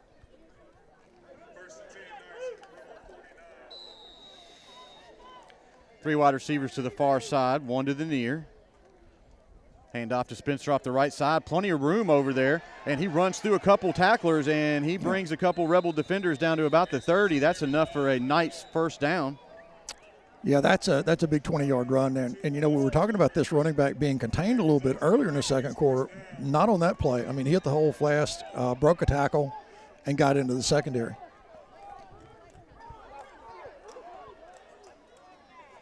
Going to keep feeding Spencer on that right side. And Luke Tarver comes in and chops out the legs of Spencer. We got a flag on the play.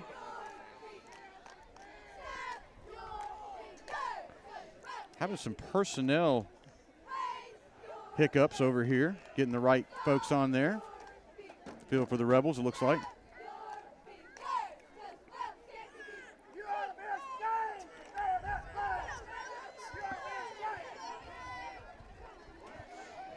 We have definitely had some penalties tonight.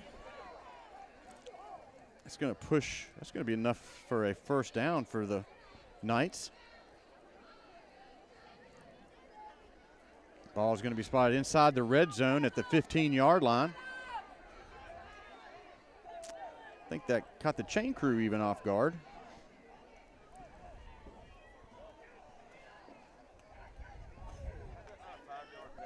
I don't know what It's a 15-yard penalty on that. Wow. I don't know that call at all. 3 wide receivers to the left side for Powell. Spencer falls in behind him. Quick handoff right up the middle. And great pursuit by the defense. That was Tarver again in the backfield, disrupting the Spencer's pursuit there and put him right back into the fray. Dylan Williams finished that play off, took the running back to the ground and buried him. Yeah, Dylan Williams has been hitting hard out there tonight. And I do apologize for blocking the camera shot so often. I'm just trying to get too far forward in our platform here. 2 wide receivers each side for the Knights. Spencer, the lone running back. Powell rolls out to the right looking for some wide receivers. And there's a receiver in the back of the end zone, and ball falls to the ground, incomplete. Macon played defense on their own there. One receiver knocked the ball from another receiver. That's the way I looked at it. We don't have a replay, but it sure looked like the left side receiver cut across and the right side receiver knocked the ball to the ground. Yeah, there are 2 open wide receivers in the back of the end zone. So 1 minute and 10 seconds left to go here in the second quarter. The Rebels are looking to keep the Knights out of the end zone. This offense is really marched up and down the field.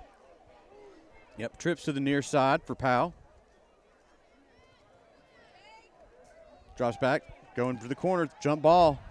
Broken away nicely. That's Evan Arwood over there. Good hands, kept his eyes on the ball, pushed it out, high pointed it. Nice work by Arwood. And let me tell you, not only was it a great form play with his head turned, his hand up, he did it against the guys about 5 inches taller as well. So he didn't let it get into the jump ball situation. He got up on the ball early and knocked it down. Good defense. Really great defensive play there. Touchdown saving play by Arwood. 1:05 left to go here in the second quarter. We're going to have a timeout on the field for the Knights. Well, we got a timeout on the field. We'd like to thank our game sponsor tonight, which is Sunshine Heating and Air. They are Lake Martin's most trusted name in comfort. Contact Kevin Keel and ask him about the Daikin Fit system. Contact him at 256-825-4849. Sunshine Heating and Air services Tallapoosa and Chambers County. Thank you, Kevin Keel and Sunshine Heating and Air, for sponsoring tonight's game.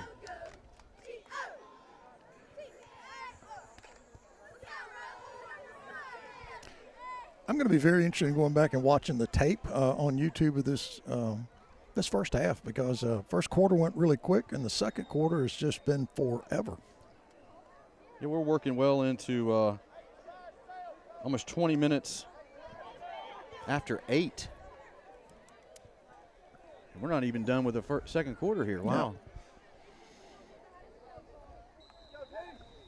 Need a big defensive stand here.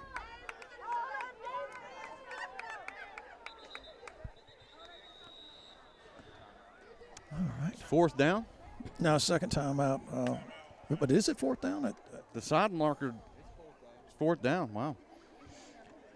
I thought it was third down, but I'll take the fourth for sure.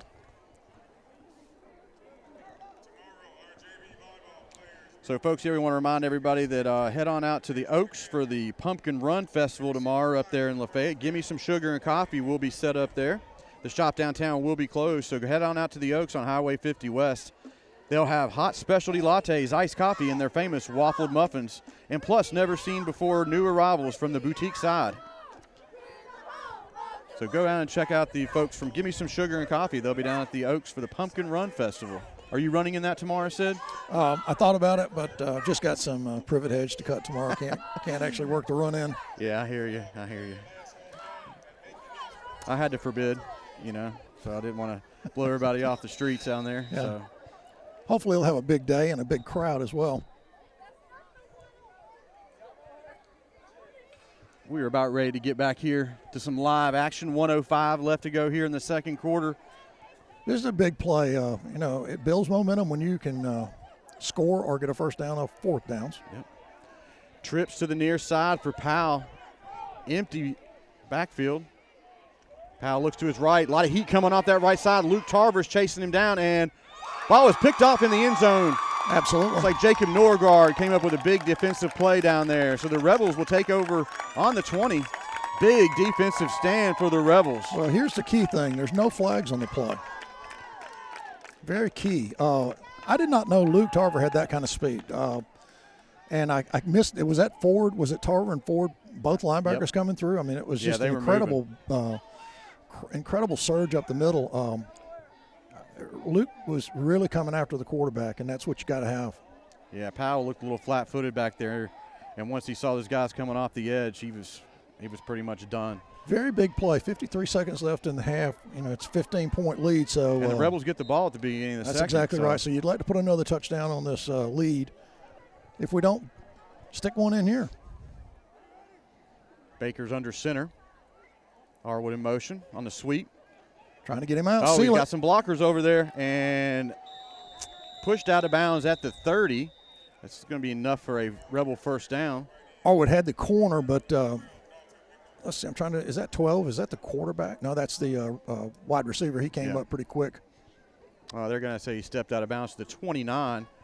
Clock is stopped with 45 seconds left to go. That was excellent pursuit by the defense. They brought two guys from one guy from the defensive line, one guy from the corner, came all the way across the field and made a play.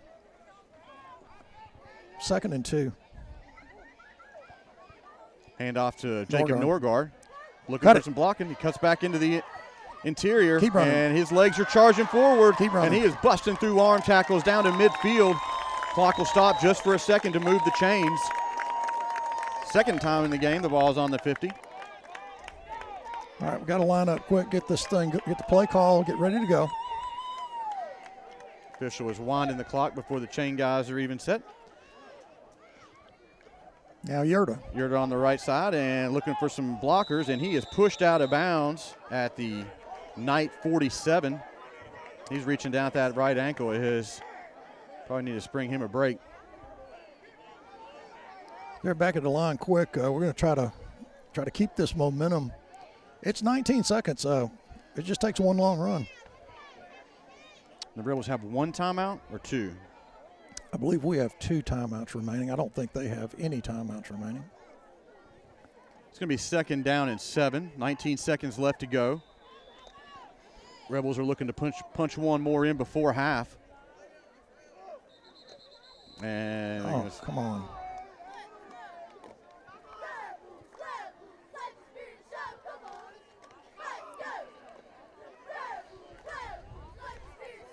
False start on the Rebels. I just didn't see anybody move. I'm sure I could have missed it, but I didn't see it. Ball is pushed back. Ball is pushed back to the 48-yard line. So he calls, okay, false start was lined up offsides. I sure didn't see anybody move. Or lined up off the line.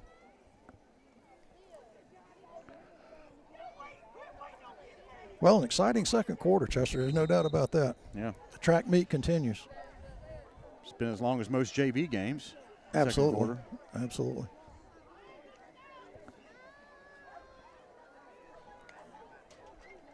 Same power stack backfield here. Arwood, the lone wide receiver to the far side. Nice Buster Coker on the run, and he is running over some Knight defenders down to the 31-yard line. First down, Rebels. 12 seconds left to go. Well, maybe we don't have a timeout. Baker just smashes the ball into the ground to stop the clock. 12 seconds left. Cole continues to do a good job of leading his team. He doesn't make that mental mistake. Gets up, gets the ball on the ground, stops the clock right away.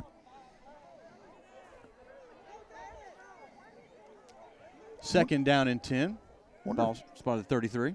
Beg your pardon. I wonder if Noah could kick it 54 yards. He's got a leg on him. I really did think we had at least one time, and I thought we had two. I know we've had to take a couple due to some personnel.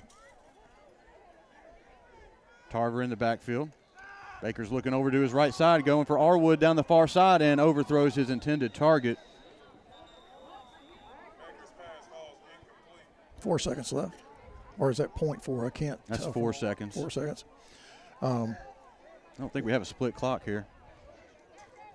I think that might have been Abbeville. We had the split clock. I'm not sure, but it kind of. We had 0.8 seconds left in one half at that game. 4 seconds left to go here at the end of the second quarter. Rebels are up 35-20 against Macon East.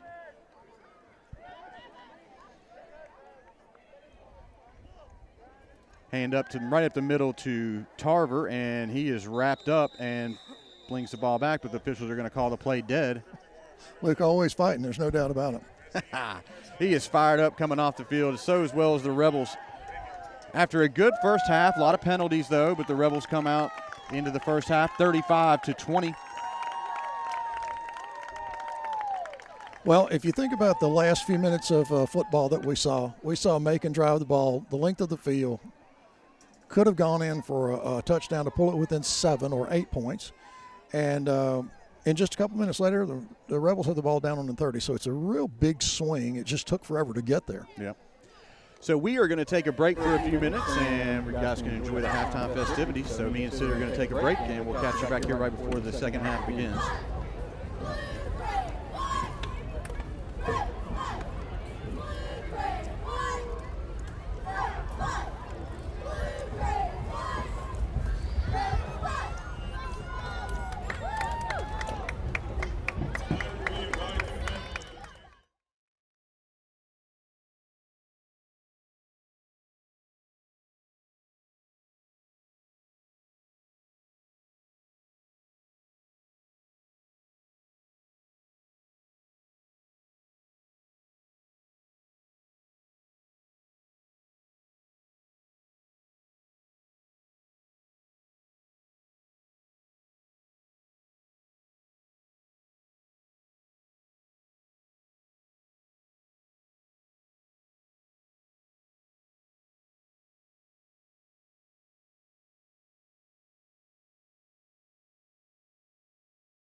Folks, we're back for the second half. We're just gathering some final stats here. Chester will be with us in just a minute. Looks like the Macon Knights are getting ready to kick off. We're 35-20. Chambers in the lead here, beginning of the third quarter. It has been a track meet, a very busy up and down the field, offensive explosion from both sides tonight. Kicking off from the 40. Chambers receiving the ball, second half.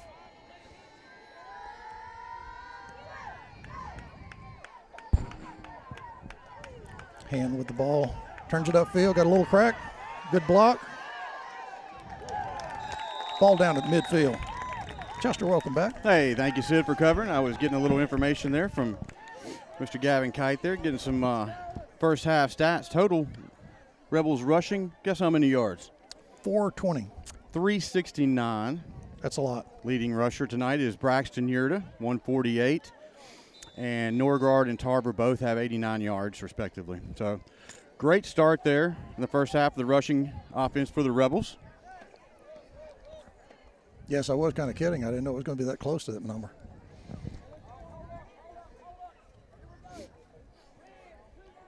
Eight seconds on the play clock. Hurry to get this one off. Down to 4. Right up the gut to Tarver. Picks up a quick 4 burst, bursting right through that backfield. That was one tackler away from a big gainer. Guy on the ground made the play. Number 65 playing, I think, nose or defensive tackle, made a good play.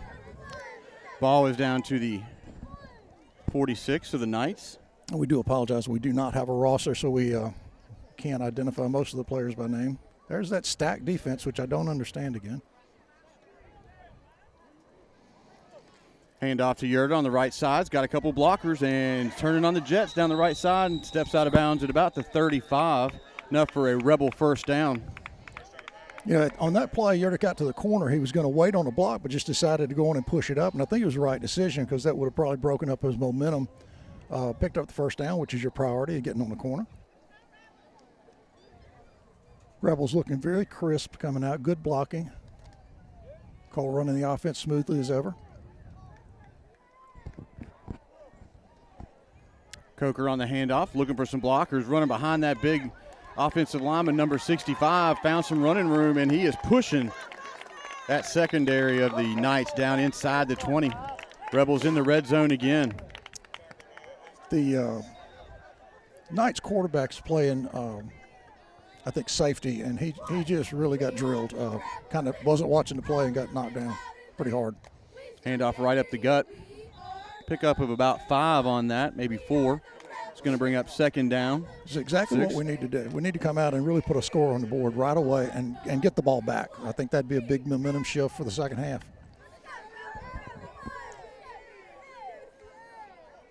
Just feeding those hard-nosed runners. That's Good Yerda. cut. He is Good making cut. some moves out there. There's a flag thrown. He's in for a touchdown, but we need to check that flag back at the 10. Probably going to be a hold. That's a hold. In that typical area of calling a hold.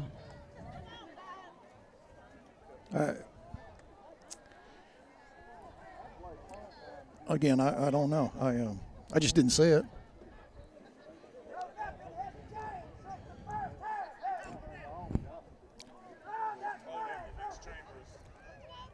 Yep, that's going to be holding on the Rebels. Going to push that back 10 yards from the spot. Ball's going to be marked at the 22. We have probably well over 100 yards in penalties tonight. Yeah, that's one stat that Gavin didn't have in the first half. Play clock running down to 14.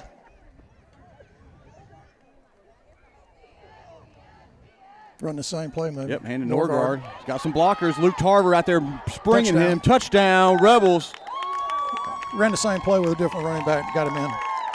Great block out there by Luke Tarver, leading the way for Norgaard. Luke is playing a very fired-up game, and I'll tell you, Norgaard made a great run. He made one super cut to get to the outside corner, put his head down, and just never was slowed. Yeah, that's a Star Insurance Group touchdown.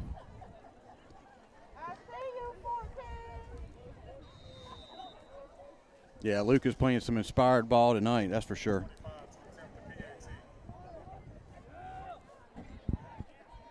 Hand gets the snap down, and Noah gets the kick through. Another Huge extra point kick there by Noah Hand. So with 9:57 left to go in the third, the Rebels strike quickly coming out here on the opening kick and put another touchdown on the board. Your Rebels are up 42-20 against Macon East. So that is a Star Insurance Group touchdowns. You need to stop in and see them in Opelika, Auburn, Montgomery, and Greenville. And they insure businesses, homes, and farms and autos in Alabama, Georgia, Florida, and Mississippi, and North Carolina. Supporting Chambers Academy Rebels since 1980.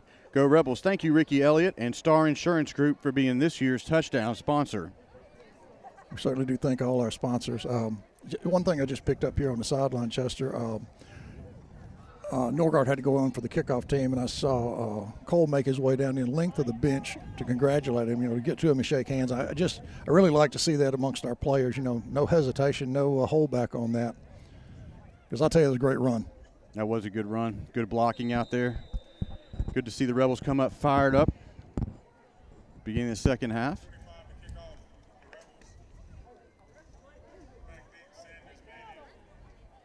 Right.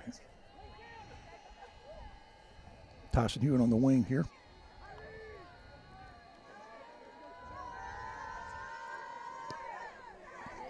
Nice kick. Driving the return man back to the 10. Working his way up the middle of the field. Going to this near side over here. He's got one blocker out in front of him. A flag's thrown at the 30. And wrestled down at the 49-yard line. A little bit of taunting over here on the sidelines. Coaches get in there and keep all the guys cool. But we need to check this flag back here at there's one at the 25 and the 31 and at the 50. I don't know which this one's going to be on in front of us here at the stand. I think that's a personal foul. It may have been taunting, may have been a late hit out of bounds. I'm not sure. These guys are flag happy. I mean, I'm not criticizing the officials. I'm just saying this game has had an inordinate amount of flags for really every infraction that you can imagine.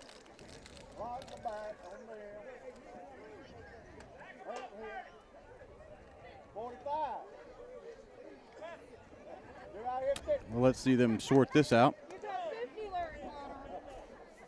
Face mask on the Knights.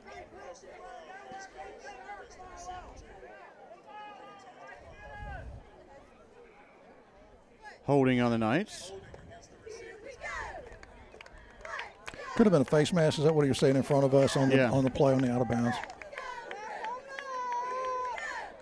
So they're going to push the ball back to the 21 of the 22, excuse me. That's going to avoid a good return by the Knights out to midfield. Running back made a really nice decision. He got in the middle. It was congested. He just broke the ball out of the hash and made for the sideline and, picked up another 15 yards, but the penalty's going to take him back. That's a 28-yard penalty. Mm-hmm. You look at that with a spot foul on that. And you think about the kick to the 10.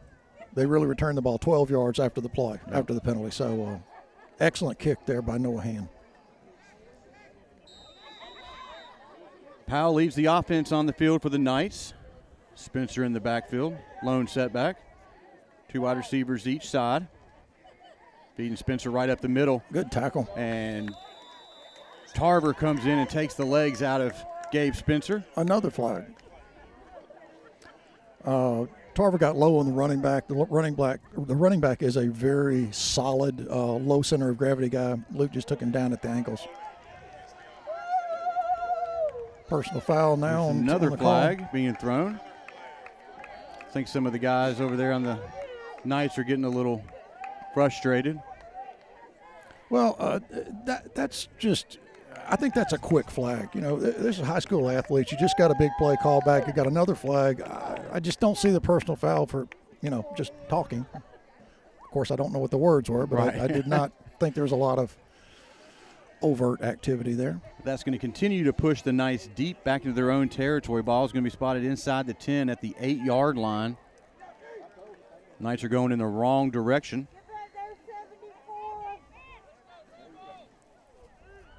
The officials have definitely changed the momentum of the game for both teams here and for the entire ball game flow.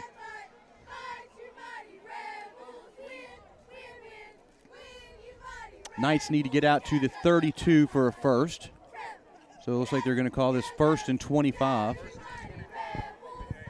Chambers has come out hitting. The defensive activity you see right now, we drove the ball with big hits. Now we're playing really tough defense.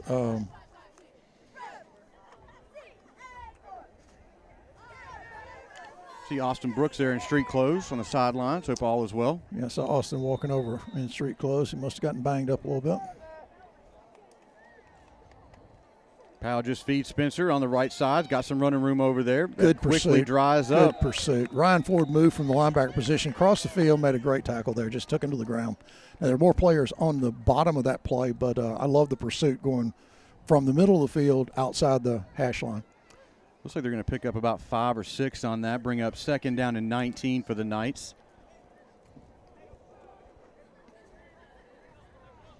Our linebackers, Tarver and Ford, are very active. You see them make an awful lot of plays because they're very mobile and they get to the ball.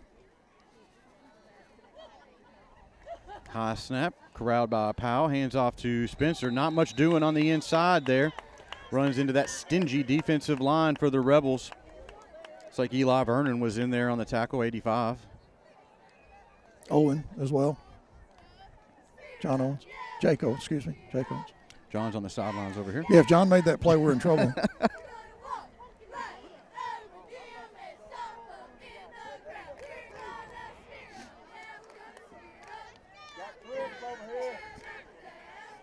Three wideouts on our side, Chester. Spencer to the left to Powell in the backfield.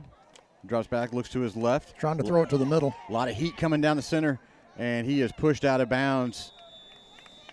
He pushed out about the 16-yard line. Not much doing on that. It's going to bring up 4th down. You see, Ford and Owens both had him cut off over there, and the quarterback did not try to turn the ball upfield. He just took the ball out of bounds. He has taken some big hits already in this quarter. He may have been stung a little bit. He got hit really hard on our offensive play. He had his back, his head turned, didn't see the hit coming, and Tarver just drilled him. Yep, number 16, Eli Vernon, checks in for the Rebels.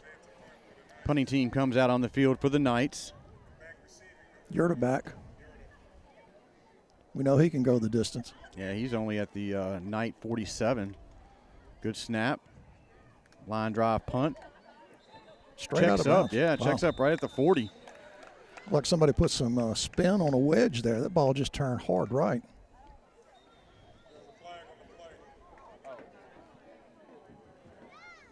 That's on the far side over there. Flag on the play. We've said that a couple times tonight.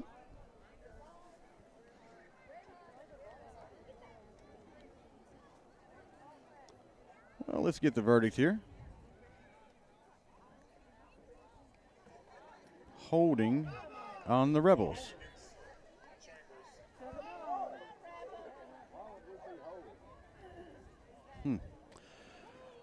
Something must have happened on the far side of the field we couldn't get a glimpse at. It's going to be 1st down, I think.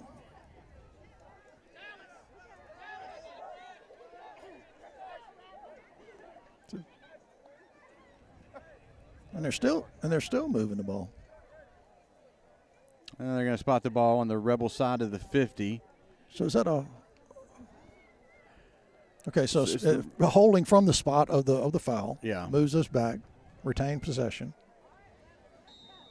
from our 49. Heavy dose of Yerda and Tarver right now, we can see. Yerda spins through one tackle, but then wrapped up inside the 48 or 49-yard line of the Knights. Pickup of about 3 on the play. They're one of their either a linebacker or a safety that plays awfully close to the line, number 12, came up, made a good tackle. Didn't let Yerda get the corner. Took him to the ground. Picked up 2.5. Looks like a long 2. They give him 3. It's 2nd and 7 on the scoreboard. Nice handoff there to Tarver. He's pushing right through that defense deep into the secondary, and he is wrapped up at the 29-yard line of the Knights. Looked like Baker got his feet caught up underneath the lineman there, but he still had enough balance to get the handoff. Great control by Cole Baker. Just really good play there. Did not go down, did not make a mistake, kept his poise. And you're not going to tackle Luke with your arms. He's just not going to go down when you're up around his shoulders trying to pull him. You just really have to wrap him up. Yeah, he's going to take you for a ride. Yeah, and he took 2 guys for a ride on that play. So another excellent run, and we do need to put another 7 on these guys right now and let this clock run because we're a much quicker quarter. We're down to 6:50 already. Arwood, the lone wide receiver to the near side. Buster Coker in motion, takes the handoff. Cut it up. Oh, he's got some running room over there, and he spins through the defense. Now cut and it. he runs right over that safety. That's the quarterback number 2, and that's another play that he has just been drilled on. Yeah, he made a good play, but he got run over. Coker just lowered his head there and took the ball right over the defender. Ball's going to be spotted at the 14-yard line. First down and 10 for the Rebels. Second trip of the red zone so far this half for the Rebels. Good, crisp offensive movement by everybody. The offensive line is taking control of the line of scrimmage. Quarterback's handling everything that's needed to be moved. And I see do we have Norgaard? Norgaard and Hewitt in the backfield. Norgaard and Hewitt in the backfield. A little bit of change of pace. 2 fresh backs. Hands off to Norgaard off the right side. He's going to be scored. walking in for another touchdown, Rebels. Norgaard really turned it on again. That's almost a copy. We got another flag out here on the field. Wow.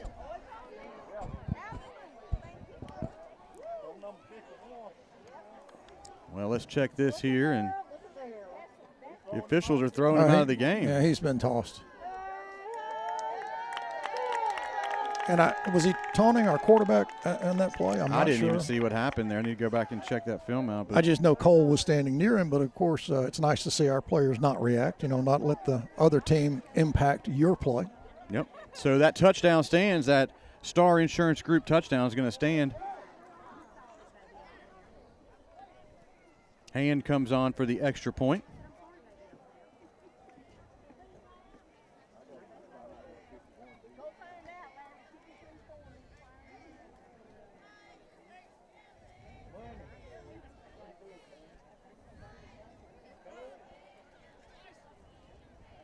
Long delays all night long here on the officials taking notes, I guess, for the player tossed. That sideline over there for the Knights is getting pretty depleted. Got about 4 guys, 5 guys left on the sidelines, maybe 6. Yeah, I think there's 6 guys who are in uniform. They have several players, I said, were hurt. And now they got one on the sideline. I would guess it can't come back in.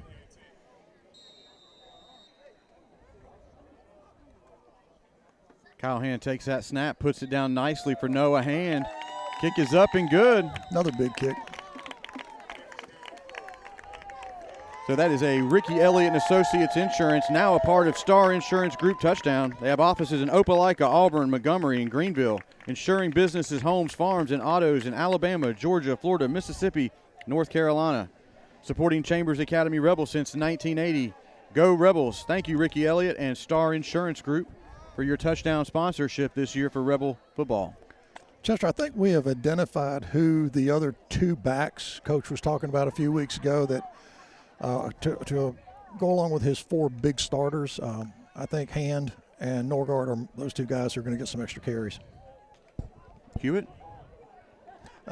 In addition to Hewitt and the other big 3.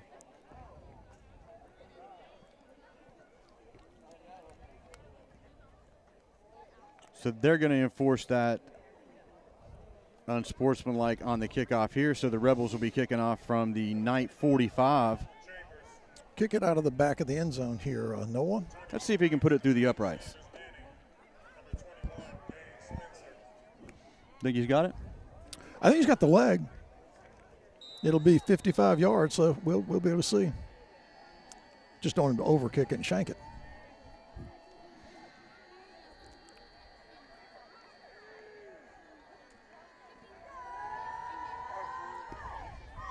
And he's going to pooch this one down to about the 7-yard line where the Knights take it. That's Spencer on the return. Another flag on the play at the 20-yard line, and Spencer is tackled at the 26-yard line. That is one stat we need to check when we get back up to Lafayette. How many penalties and penalty yards in this game? It may be a record. It's an incredible number of flags. for a game that's 49-20. And now this half, they're going basically against Macon.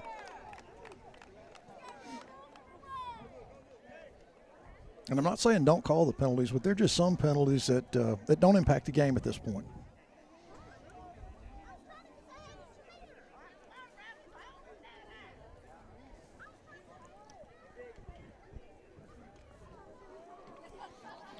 Ball's on the 9, so we're going to be first down and 9, first and 10 from the 9.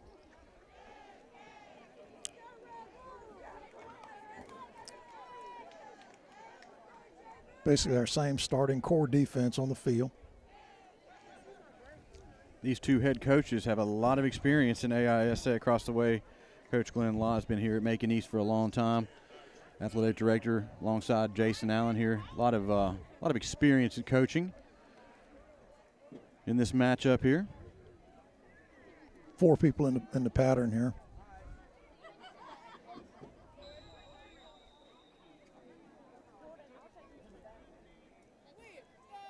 Powell drops back. It's going right down the hash, and he's got his intended target at the 45-yard line. Ball's on the ground, and they're going to say it's an incomplete pass. He never had control of it as he went to the ground. Wow. 3 Rebels in coverage back there. I was expecting that ball to be called down. Yeah, and the fumble to be inconsistent, not a consequence. So,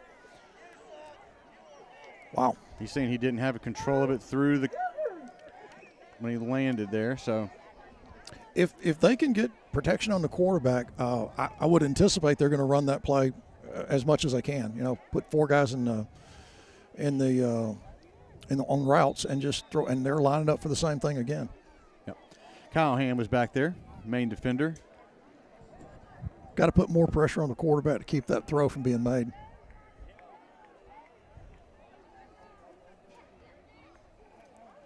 Powell drops back, looks to his left, and he is picked off at the 40-yard line. Buster. That's number 2, Buster Coker. That pass had no chance. Powell just threw it up for grabs. Buster Coker came down with the interception. Rebels take over on the 40 of the Knights. Felt like that throw was a little bit rushed. I think I think he just really wanted to just get rid of it, try to catch us napping a little bit, but it was not a very, very great throw. Good defense. Buster turned on the ball, made a good play. Chambers takes over on the Macon 40. Let's see what we do offensively here. Hewitt in the backfield, Norgaard in the backfield. So we've switched that up just a tad. Looks like Yerda is done for the evening. Get him a good rest. Hand off to Hewitt. Good Gets run. tripped up right at the line, but lunges forward for a pickup of about 3. Ball's going to be down at the 37. He may have just inadvertently tripped over one of our linemen. His defensive player was on the ground, kind of tied a lineman up. 2nd and 7 for the Rebels.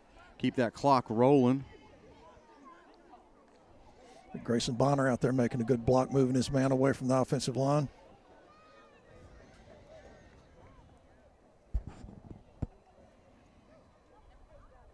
See Arwood split far side.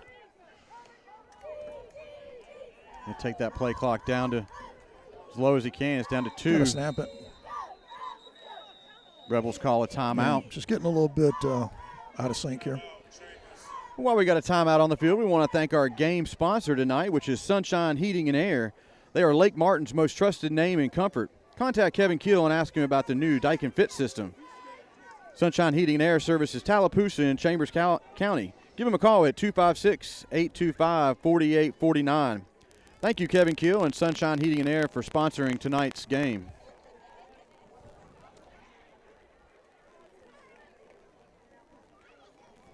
Well, we need one more score to match last week's offensive production. We've given up a few more points, but the big play has hurt us early. Hasn't been much going on in this quarter. Seemed like we got to the 5-minute mark really quick, and now it's slowed down again. And molasses.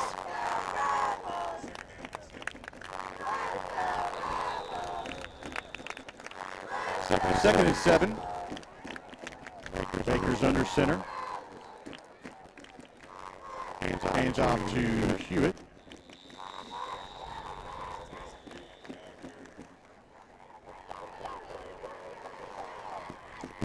you can see the fresh legs if you were there. Really, you know, you got hit and just the leg drive, springing forward for a yard. Really good run. Picked up about 3 there. At third down and 4.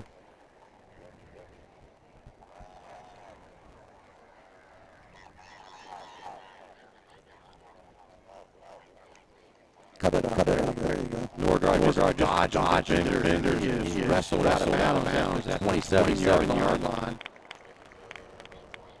Jacob is doing a really good job adjusting running pace. You know when to slow it down, pick it up. On multiple plays. We got a cramping situation out over here.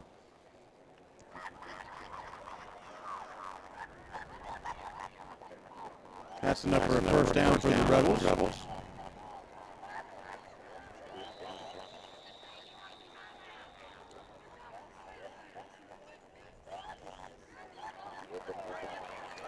It's an interesting situation there. The officials kept pushing the play forward as there was a player down on the near side. A little frustration there, and I don't disagree with it. I mean, the player was down. It seemed like the play should have been stopped. Yeah, they were stretching him out for a cramp.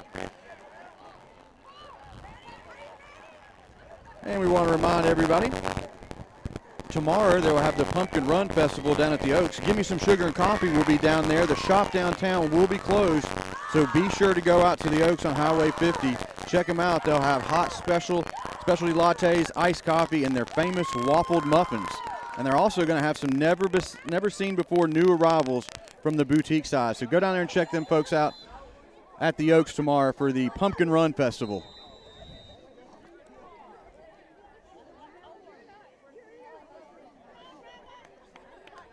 I think I want to do a little more studying on this defensive setup here. While they, I don't get the advantage. I mean, you hide it from the offense, but it's not enough. Yeah, Coker in motion. Flag. That was a motion. Had one of our guys just hitch on the offensive line. I didn't see the number. Be 1st and 15, and let's run some clock. Maybe put another score on this thing and get out of town. How about we do that? Yep. Make sure everybody stays healthy, no injuries. Yep. Don't want anybody else to get hurt on their team or nobody on our side either. So after tonight, one more region game for the Rebels at home against Hooper next week. We finish out the season down at a non-region game in Glenwood. Rebels looking to extend that winning streak. Norgaard. Norgaard just plowing through that defense of the Knights. Enough for another Rebel first down.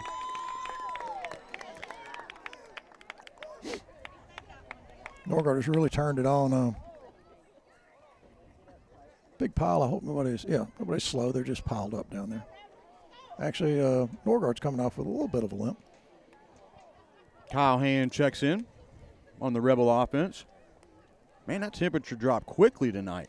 I was going to ask you to just turn the thermostat up just a notch or two, but clear skies, temperatures dropping quickly down here. Handoff right up the gut. That's Tyson Hewitt on the carry. Wow, good run. Runs right through the defender. And the depth is starting to show here. I mean, we're at the end of the third quarter, and they've got they're winded. 1, 2, 3, 4, 5 players on the sideline, 6 players. You're playing always kickoffs, punts, punt returns, defense. It's a big challenge. Yeah, when you're getting popped in the mouth every play, running right up the gut, it's just got to wear you down as a defensive player. Yeah, and you're not. This is not a soft team. This team comes out and hits people, so you're not getting a break on any play. 2nd and 3 for the Rebels. Hand off to Buster Coker, and he runs right off that left side, and touchdown Rebels. I didn't know if his knee came down before the ball crossed the plane, but side judge over there said so. Far sideline away from us, and we got a kind of a crazy angle there, but he made a really determined run. He started slipping, losing his balance a little bit, and just kept churning.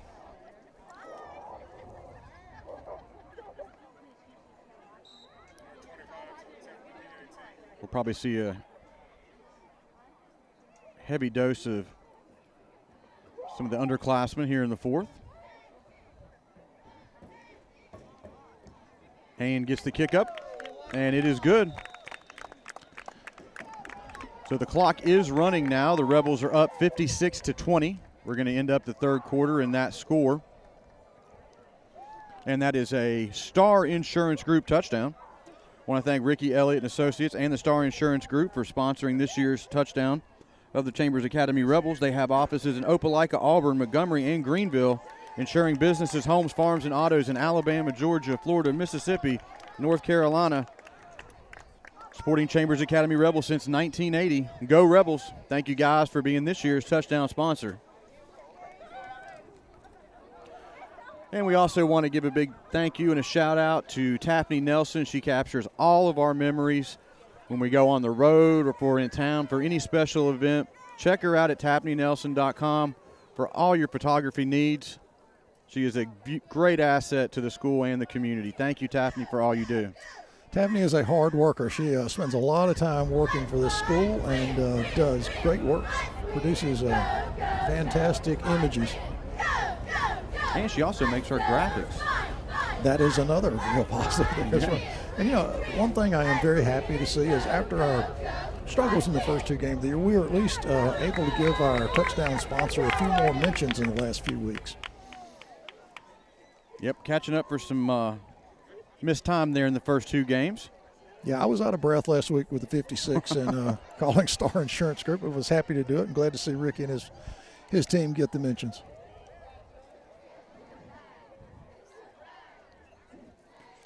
So we'll probably go with the running clock here in the fourth. 56-20 with 12 minutes in the final quarter. See a couple guys out there. Number 3, Aiden Anglin. Number 8, Landon Hand on the kickoff team. We'll catch some more as they check in. I'm a little bit surprised to see Hewitt on the kickoff team. Maybe it's just a speed on the wing kind of thing, but we got two running backs nicked up, so just don't want anybody else to get any kind of twinge going on the rest of the night. Hand drills this one, and it's going to go out of bounds. And just another flag to tack on for the total for this evening. Looks like he caught that ball just a little bit high, kind of a line drive kick, and it just made its way out of bounds. Clock does not start on that play. And Macon takes the ball from the 35.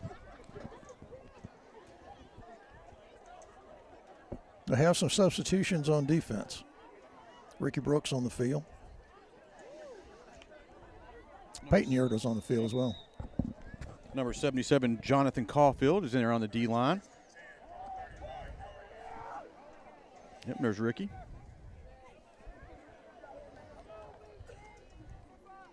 Peyton Yerda's out there.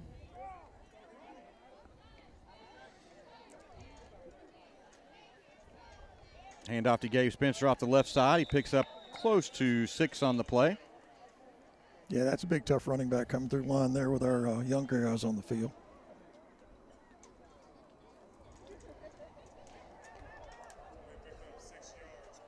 Walter Band on defense. Drew Shepard's back on the field.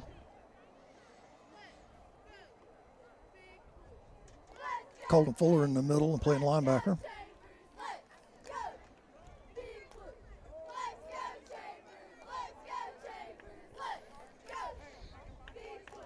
Powell just feeds it to Spencer right up the middle, and he breaks through a couple arm tackles and getting out close to midfield, enough for a Knight's first down. Ball's going to be spotted at the 48-yard line. I'd like to see Macon East just stay with this ground game the rest of the night and not risk throwing the ball too far with anybody taking a big hit.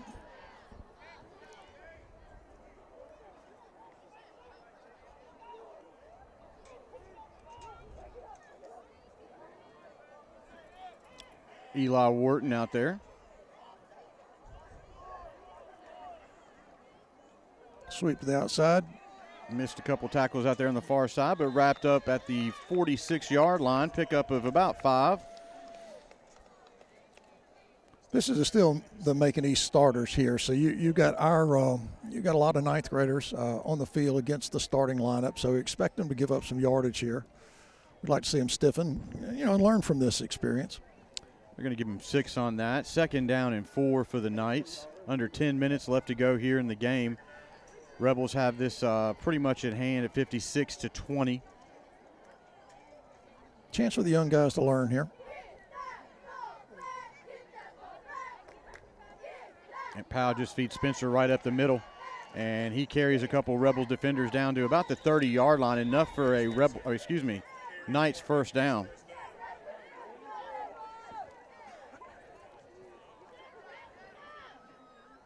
Well, we got Hewitt coming off the field. Looks like he's a little nicked up, so not something I want to see. Parker Otto checks in for him. I think it's a cramp.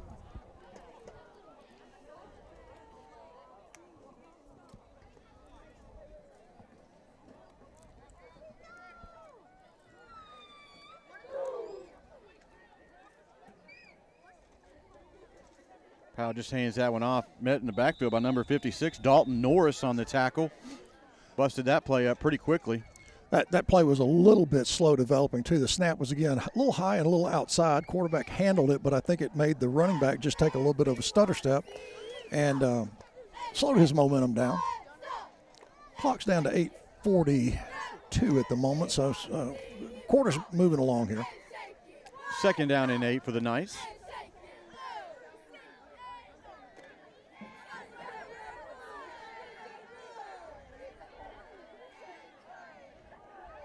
Another handoff to Spencer right up the gut. And he is wrestled down to the ground by about 3 or 4 Rebel defenders. Going to be close to first down yardage. Going to spot the ball at the 21-yard line. Just short based on the spot here. Running back's getting some reasonable yardage here, dragging some of our younger guys along, but that's okay too. We're running clock here. 3rd and 1.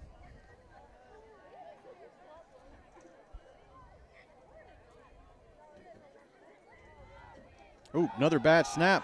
Get on the ball. Powell falls on it. Loss of about 10. That has been a problem this evening for the Knights. Bad snaps. That just went way over Powell's head. Yeah, and the thing is, it's been a little inconsistent, from start of the game, high, and some of them have been just a little bit wide, so it disrupts the quarterback's flow standing in the shotgun.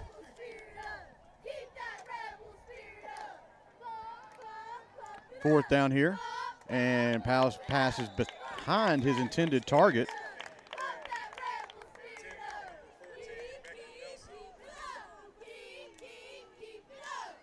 So the ball is going to go over on downs to the Rebels with 7 minutes left to go in the game on a running clock. Aiden Anglin makes a nice play there. Had good position, got his hand out and batted the ball away. Number 53, Tyler Popwell checks in for the Rebels.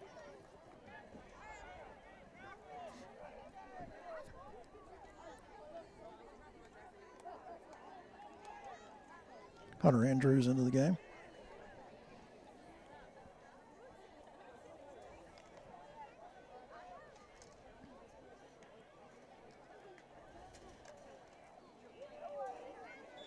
Good tough run up the middle. Number 8, Landon Hand is out there at quarterback.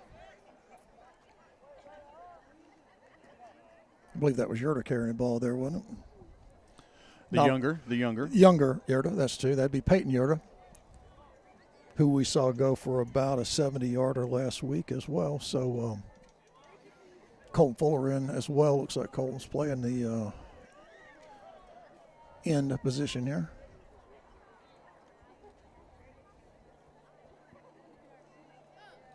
Hand under center, taking as much time as he can off the clock. Snaps it with 2 seconds on the play clock. Good play. That's Yerda. Peyton Yerda getting outside. And he steps out of bounds at the 46-yard line. Going to keep running that clock, though. First down, Rebels. This is what we saw last week. The second team guys came in, some of the younger players, and they just kept playing. They didn't come in intention of running the clock. That's what happened, but they went down and scored. So it's good to see our young guys get that experience. And we have seen a Yerda explosion in the last few weeks of touchdowns and yardage.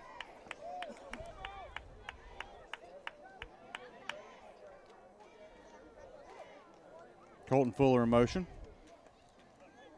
And ball off to Eli Wharton on the right stiff side, arm. and he is drugged down at the 44-yard line.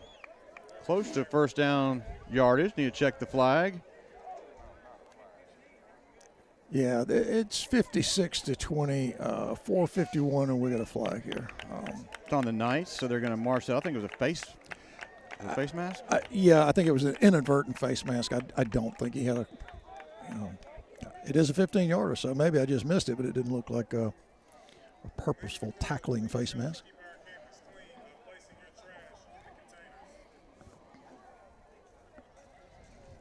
Chambers chewing up more yardage again. I would really be interested in seeing our total yardage for the night.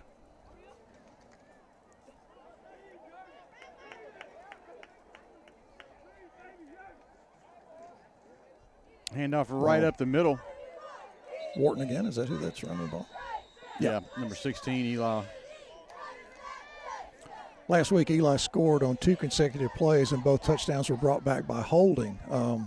I think I made the comment on air we should just run that play again without holding. And I think we did, and we fell just a little bit short on that play. So we know that works. 3:45 left in the quarter.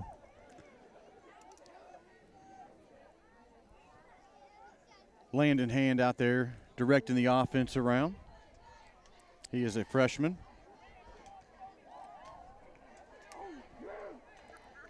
Burning the clock. Another handoff right up the middle. That's Eli Wharton. Watching and he is shedding some tacklers, and he's in down to about the 11-yard line, enough for a Rebel first down. Yeah, that's a good, strong run. We have some guys here that can run the ball. There's no doubt about that, and really want the ball. You know, it's nice to have a running back who can, but it's also better to have a guy who wants the ball, especially in pressure situations, because you count on them to get it for you. It's first down on the, is it the 13 there? 13 and a half, yeah. 2:47.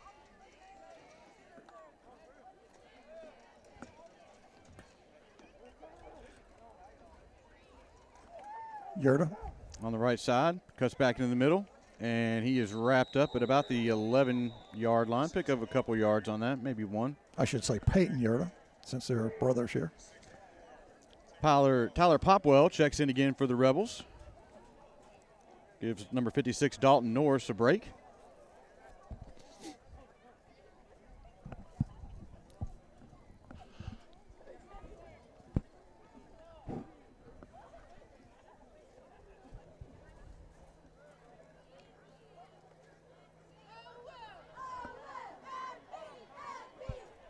Wharton and the younger Yerda in the backfield for the Rebels. Just going to keep feeding the running backs there. Yerda is stacked up right at the 11-yard line, push back. Bring up third down. 1:40 left to go here in the game. Spencer Newman in the play. We mentioned the fact that the Macon East starters were out there on the offensive side, and the same goes true here. Our young guys are playing against their starters on defense. They're just going to be worn down a little bit. I'm sure they do not want to score. I don't think Coach wants them to score. 117. And the best formation in football, the victory formation. Got some other younger classmen out there. 59, Carson Melton. Yeah, this is 77. This will end it. Jonathan Caulfield. Good decisions. Like to see that. I believe that's going to put us at 6 in a row, Chester. Yes, it is. Your thoughts on offensive and defensive players? Hey. That's a big call right there. Yerda had a great game. Norgaard had a great game. Yeah, it's going to be a tough call on that situation.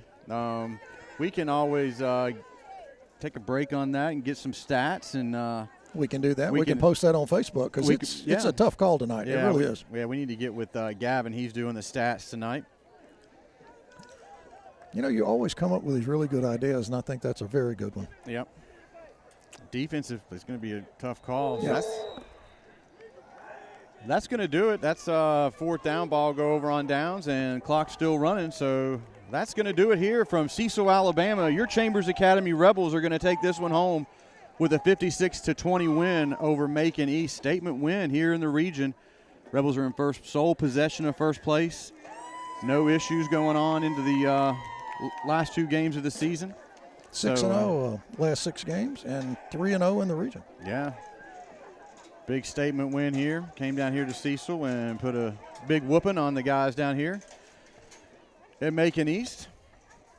So we will get back with everybody on the players of the game. That should probably be a good thing to do before we jump to conclusions. Now we'll do some reviewing of the film, and early next week, maybe Monday or Tuesday, we'll post something on our Chambers Academy Sports Live page and come up with those guys. Yep. And we'll do it right. That's right. So, folks, we are glad you could join us tonight, and hope y'all have a great weekend and a great week, and we'll be signing off from here. So, for Sid and myself and David, y'all have a great weekend, and God bless. Thanks, Chester.